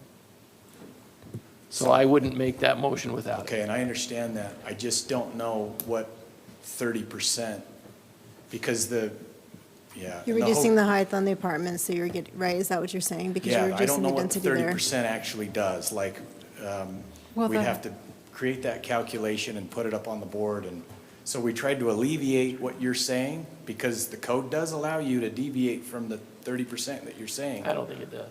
For sure does on a development agreement. I don't think it does. You can do whatever you want. So I don't agree with that. I think when we made this, and that was one of the things we did in the original ordinance, we were very clear, if it was a general commercial zone, there was so much commercial. If it was in an RM zone, there was so much residential, and we could mix use the rest of it.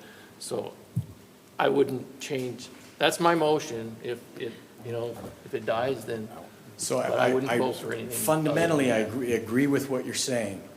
My objective is to have more than 30% commercial.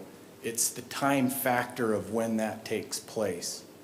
So that's where we differ a little bit. Right, because I don't want to come back later to the citizens of Kaysville and say, I'm sorry, we didn't get our 30% commercial that was in the mixed use. So, But I don't- Councilmember may I Oaks. ask, because if I remember the calculation that was done with a four-story, I thought it was like 36%. It was So with a 36. three-story, It was. that percentage would be higher. So it would, and so I guess I'm not sure why. No, because you It'd be lower. would lose, You would lose 2 floors. you lose residents. So I. Oh, you're so- right, so- you lose so my- residents, you So gain- my you commercial would gain percentage commercial. would be higher. That's You'd right. probably It was be 42% It'd be with closer to the 40%. 3 stories. I'm hoping That- the That's motel true, doesn't. that's true. That's Okay. right, that would do it. That So, seems like yeah. it wouldn't be an Is issue. there I don't see, It's right I don't here. see the. Okay, No, I guess like I'm your not- math. I'm not Yeah. sure the issue. okay. I see what you're saying. You're saying it would increase commercial space because we're reducing residential. Yeah. Okay. Yeah, that bumps the percentage up to 42. So why are you concerned about that? I'm concerned that the motion, The entitlement of the properties or the projects? so yeah, when you're looking at a 6-acre parcel and let's say I want to build 100% of this project at the same time. I can't do that. Good luck. Right, I can't do that. right. And so the reason we have the language in the development agreement is to avoid that issue. So either we have retail and office use in the apartments or the hotel in the apartments. It can't all develop at once. And so I fear that the 30%, I'm not saying that you have to do it all at He's once. saying I'm when saying it- you when have to everything have ends. 30% of the commercial permitted based on the entire project before you start the apartments. That's what Which- I'm saying, which is what it says. And I think essentially that means the hotel would have to be permitted Exactly. because the other 2 buildings Wouldn't even come at close to the 18,000 square feet 30%. would not, Even Do not come impact. close. correct, yes. And don't you already have an agreement with the hotel? I mean, I do, but it's so hard to dictate to The somebody like timing their because of timing. interest Now, rates and. Yeah, exactly. They are telling me absolutely, we're gonna build this right now, hurry up. They're texting me right now, how did it go? I mean, it's that kind of a thing. Yeah. So, yes, I'm not worried about it. I'm just thinking worst case scenario, what is 30%? Do I have to build a hotel and half a building? I just don't know if that's an arbitrary 30% number. I don't think No, that's it's what he's not. saying, though. I think he's saying that He's not saying that, but what we have in the development agreement accounts for that issue of timing. Not really. So For me, essentially. it does. Maybe not for Not a for me, city it council, doesn't, but and in the not for market. what we intended this ordinance to do, it does not. So essentially, we're eliminating item 2 from the phasing and only saying item 1, right? Because that's the only way that you can reach that 30%. yeah, that you need the permit for The hotel. the business. And I think one of the concerns maybe, and I don't know if this is true, and we all know you and trust you, Phil, but like the concern is like the city's been hoodwinked in the past where somebody's come in and said, this is what I'm planning to do. And then they build the residential and then they come back and they're like, oh, Nobody will buy it. couldn't get the business. So then they ask for more residential and it's like, well. What if, I'm an optimist, developers have to be optimists. If I put my realist cap on, let's just say that, so back to the 30%. What if the hotel says, hey, yeah, we need a couple of years because Layton just put in a new hotel, something to that Then in effect. my opinion, your apartments would not be allowed to go there. So what if the retail goes from 3,000 to 7,000, which is one of the original iterations? I mean, does it work simultaneously? Can I add more commercial? So you see where I'm going with this? I can add 30% by making a bigger retail building, as long as I meet the parking requirement.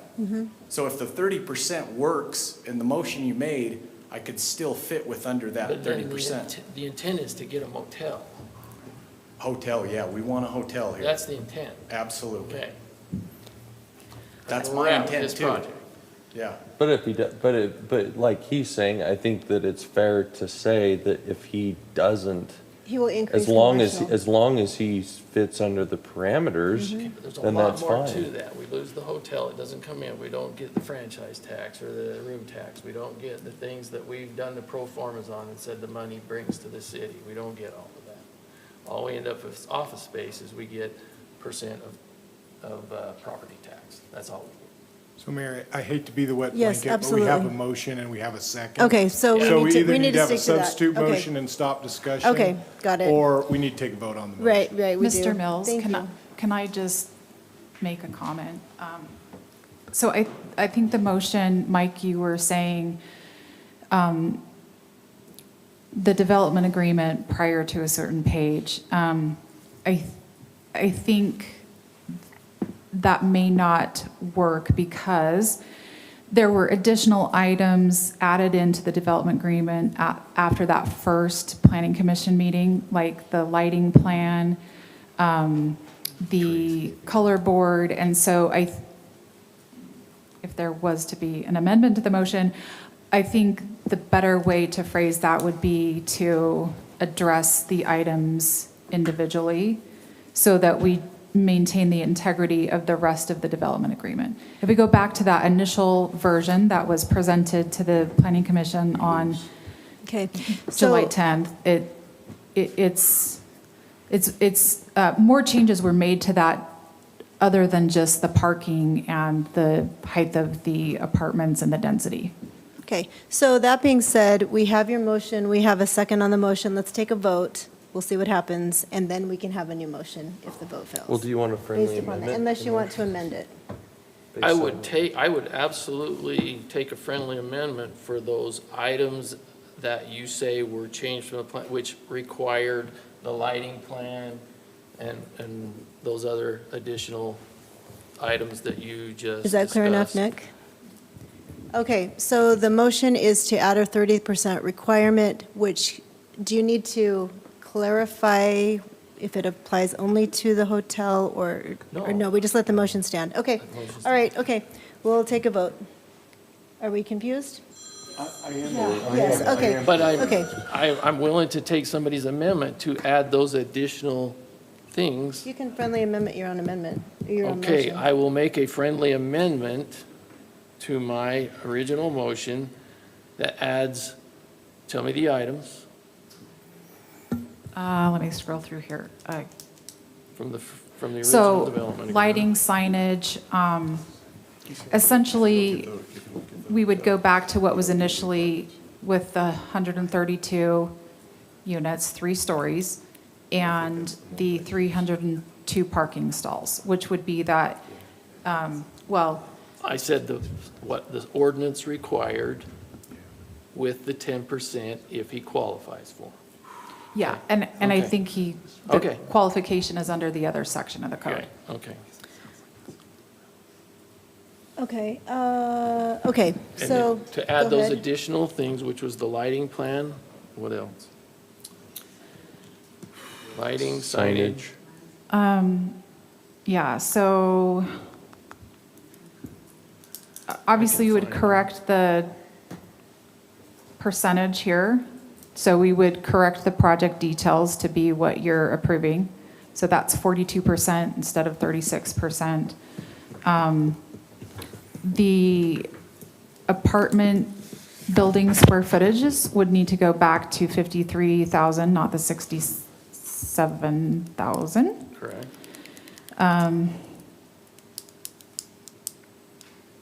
Let's see.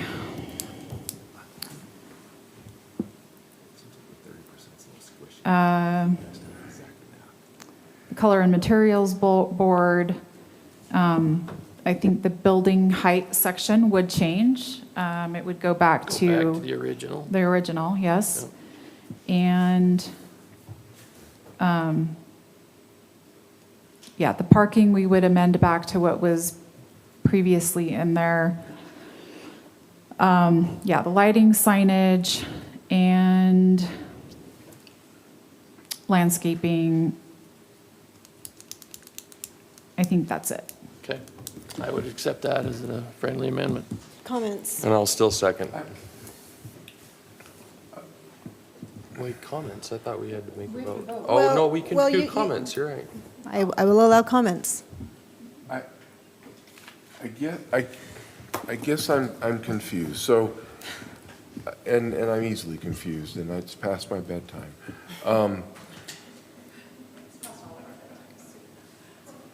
So if they're not, okay, so the hotel pulls out. I get the impression that's not their intent. Then nothing else could be built. That's correct. Or you'd have to find other commercial you'd have to come up with some other plan and put something else in there. That would be a variation of the development agreement. So my. Unless it was my- another hotel. So my question ends up being, if you're gonna put higher, and I'll call it higher density, what am I supposed to call it now? It doesn't matter. Moderate. You know, into a place in Kaysville, this seems like the place to put it. Why would I, knowing that we want to get a hotel, I mean, I think a hotel is the best part of this whole deal. I do. So do I. Yeah. But why would we stop building on apartments if the whole plan is if the timing is to get something in there? And if this hotel fell through, it's his responsibility as the developer to find someone else. Because the math obviously works to put something in Kaysville, or they wouldn't agree. Do we limit development when we want it there? Yes. On the Yes, timing? yes, we do. I know, and I'm saying why. Because if you don't restrict that and the whole project goes belly up or something, I'm hoping it doesn't, then somebody could just come and say, well, there's apartments there, now we want more apartments there. And we're faced with the fact of saying, like, wait, no, you need to put commercial there. and somebody says, well, we're not gonna build commercial there, so we've just got apartments and a blank spot. By forcing the commercial to go in first, you ensure that the commercial's going to be built. And Perry, Okay, wait a second. Are we totally out of order? We probably need to take Okay, a vote. we The motion's need been to- pending for a bit. Okay. Oh, okay, all right, okay. All right, if there's any doubt, I'm just going to say, you can vote against the motion if you want to, and we could have further discussion and have a new motion that could be very similar to the first motion, just saying. Okay. So call for a vote then. Is it your turn? Yep. Councilmember Hunt. Okay, well, I'm going to say nay on this, and I'm just briefly, I know we're running out of order here, but I don't know how else to say this other than to go at it straight away. I don't appreciate having this brought up at 10:15. I don't know the math on how many parking stalls we're going to lose by saying only 10% versus the 13 that was there. We could have brought this up in the discussion before a motion was made, and I don't like being surprised on the short notice but of that's saying our ordinance. the, That's what our ordinance is. but I not your don't turn. have the numbers. Okay. I'm not a calculator, especially not at 10:15. Okay, So, thank you. nay. Okay, Councilmember Oaks. I'm going to say nay as well. And we'll discuss it in a Okay, little bit. thank you. Nay. Okay. Aye. Aye. Okay, motion fails. All right, so let's have a discussion about, Here's my discussion. Wait, Wait, just one a second, second. just a Does second. Abby want to table it? yes, then? ahead, yes, Abby, go ahead, and do you want to, She's upset. do you want to start the discussion? Sure, Okay. and I guess I should start by apologizing for some quick words there. I appreciate, and I understand what Councilmember Blackham's trying to do. I've spoken with a lot of cities where they've said, we had this entitled, the market went nuts, we lost this commercial we wanted. I see where that's coming from. I think probably there's a better way to do it. So I would be more in favor, and I'm not making a motion, but I would be more in favor of a motion, one that doesn't tie down the parking, because we can look at Google and say it's a half a mile, but I've walked to that transit stop from my house. It's really not a long walk, and people who want to take transit will walk to that stop. It's over by Fizz. It's not that far, anecdotally. Additionally, 13 versus 10 is not a big number, but I don't want to approve it off the cuff. So I guess, and then as far as the 30% goes, I don't even know where to start with that. I would obviously rather see commercial come in first, but I was okay with it the way it was. Okay, thank you. Councilmember. Yeah, Oh, and I think to that point, yeah, I agreed with everything that Councilmember Blackham said, but once it got to the strict 30% and timelines, I just felt like suddenly we have this opportunity and it kind of, I don't want to put handcuffs on the situation until I have like more clear numbers. And to say 30% and to kind of go back and forth, it's just, I don't feel comfortable making a decision unless, and if our decision tonight completely destroys this whole project, we have come so far and we've vetted out so much of the stuff surrounding this that I don't feel comfortable doing that. But when it comes to the parking, that's a red line in the sand for me. And I would not in good conscience be able to vote for something that doesn't have adequate parking. I understand we don't need too much parking, but I would like to stick to the code when it comes to our parking. So. Okay, thank you.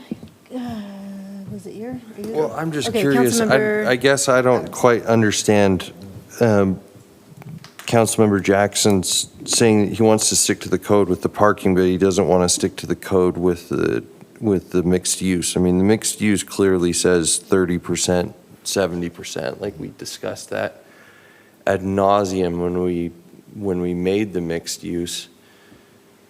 And it's always been that you have to do the mixed, you have to have the like paperwork for the commercial before you do the residential, because of this very reason that history has shown that sometimes people will quickly build the residential and then say we can't get anybody in the commercial, and then they'll apply for more residential, and it binds the city. And so for me, I'm having a hard time understanding why there's like any issue with just sticking to what we did originally with mixed use. We said 30/70, you have to do the commercial first. Here's your parking, you can get a 10% discount if you qualify. We've decided that they would qualify, not just because of how close they are to the bus, but additionally because they have shared parking and everything. In Councilmember Blackham's, he's allowed for that 10% discount. So I don't understand. Well, can I speak to that? I would also say, if you want to remake the motion. Well, can I speak to that, though? I don't know what you mean. You make the same motion again, or? Well, you could change it by saying I instead of ye or something like that, I'm sure, but we're not limited to a year waiting, are we now? No, because the item's still on the table. We Right. haven't denied it at this point. We just haven't approved it.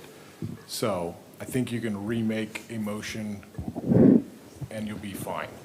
Can I speak to that? I think that please? we'll have Councilmember Okay, Oaks now. so I have a in question, favor. first of all. So we're talking about a hotel. Now, personally, I would love a hotel for sure. I would also love a sit-down restaurant, or 2 sit-down restaurants, or something like that, that I think would also be equally good to have in that space. So as far as I'm concerned, I don't get to vote, but as far as I'm concerned, as we look at our city plan for Kaysville, our goals are, we want to increase walkability, we want to increase commercial/retail opportunities for our community, and we want to increase some housing options. And so that's all accomplished. The fact that we're afraid that it might just be replaced with office space, I totally get that.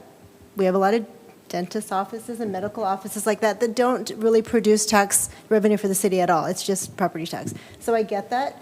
So is there a way to, I mean, worst case scenario, we want the hotel, but if the hotel did go away, and if we're going to tie your hands, so to speak, could we do it in a better way so that it allows for something that's retail rather than commercial?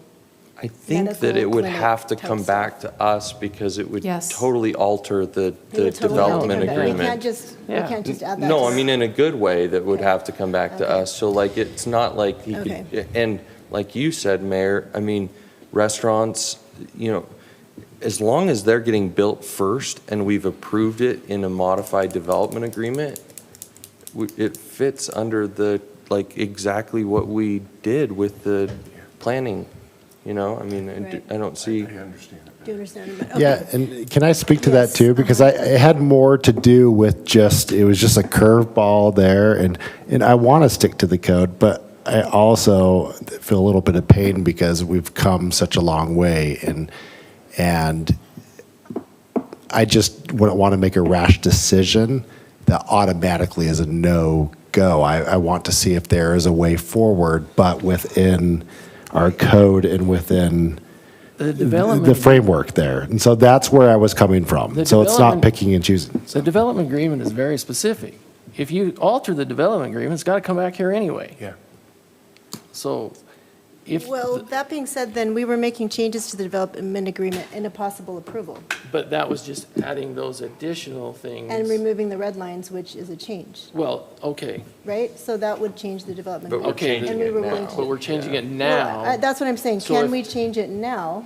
So we're changing it now So that it and works. approving it with those changes. Right. If it changes later, it has to come back. Right, no, I would Okay. say try to make the changes at this point in I thought time. So did. here's Well, some I'm saying- suggested language that we could incorporate into the development agreement that just across the board says if you're not bringing a hotel, you got to come back and get approval from the city council to For change or something else. substitute out any other use. Okay. Because there would be more impacts than just use. It would impact parking. It Right. would impact I traffic. understand that, but my biggest fear is giving him a building permit for the apartments, and then we are held in limbo for the commercial. But that's covered in the phasing, I know right? You're right, it is covered in the phasing, but I just want to make sure that phasing includes the 30% that's required in the mixed-use general commercial zone. Phil, Okay, so that's my motion, and I make wait, my you're same. making a motion now? Let's- Yeah, I'm making. Hang on, can I ask one question before you make a Just motion? second Go before ahead. your motion. Go ahead. Okay. Sorry, I want to get the clarification. So if we go with 10%, I know it's stupid, it's 3%, but how many parkings, can someone tell me how many parking spaces that is? 10 versus Between 13? 13%, or it's like 12.4%, and 10%, it's Yes. 4 stalls. Okay, thank you. All right, I'm cool with that. But before we make a motion, I just want to make sure that the motion will actually matter to our developer. Do you want to speak to that, Phil? You wanted to earlier. This is your chance. Yeah. It's good dialogue. I'm trying to just read the phasing. So can I just read this out loud for a second? Yeah. The hotel shall be permitted prior to the residential apartment buildings or simultaneously with the residential apartment buildings. Yes. So 2 is the office building and the retail building shall be permitted prior to or simultaneously with the residential apartment buildings. So That goes that's what you're saying we take out. That goes away. Or you just say the 30% is the 30%. Yep. Okay, this worst case scenario, I'm sitting in front of you in 6 months and we're trying to rehash this out. Okay. Let's deliver a hotel. Worst case scenario, we got to figure this out again. Huzzah, what a guy. Okay, all right. I'm good, yeah. Yeah. Because this was an either or, yeah. So Yeah. my motion stays the same. We are removing 2, 2. and then we are adding, just to be double sure, to be sure, as the Irish say, we will stipulate that if there's no hotel, there's no deal, you got to come back. Correct. And I'll second it. Okay. Good? Okay. I'll call for a vote then. Councilmember Oaks. Aye. Aye. Aye. Aye. Aye. Okay, motion carries. Bring us a hotel, Phil. Okay, thank you. Hey, Yes, please do. Thank you, Mayor. May I make a motion that we table work item A until our future meting? I'll second. Okay, all in favor? Aye. Okay. Motion to, let me, council member reports. No. We had the league meeting, and that's it. Scarecrow, Scarecrow 7 to what? 17th. Come check out USU our Botanical Garden. Scarecrow. Good. Oh, we had a ribbon cutting at the Wilderness Park. It was absolutely fantastic. Please come and use it. We love it. Wow. Motion adjourned. Oh, council member, sorry, city manager report. Okay, okay, thank you. I'll make a motion that we adjourn. All in favor? Aye. Thank you, guys. I seconded that. Remember Steve's motions, meetings, those old meetings that used to Oh, go till till like like 1 in the morning. morning? No, that's insane. Do you remember those?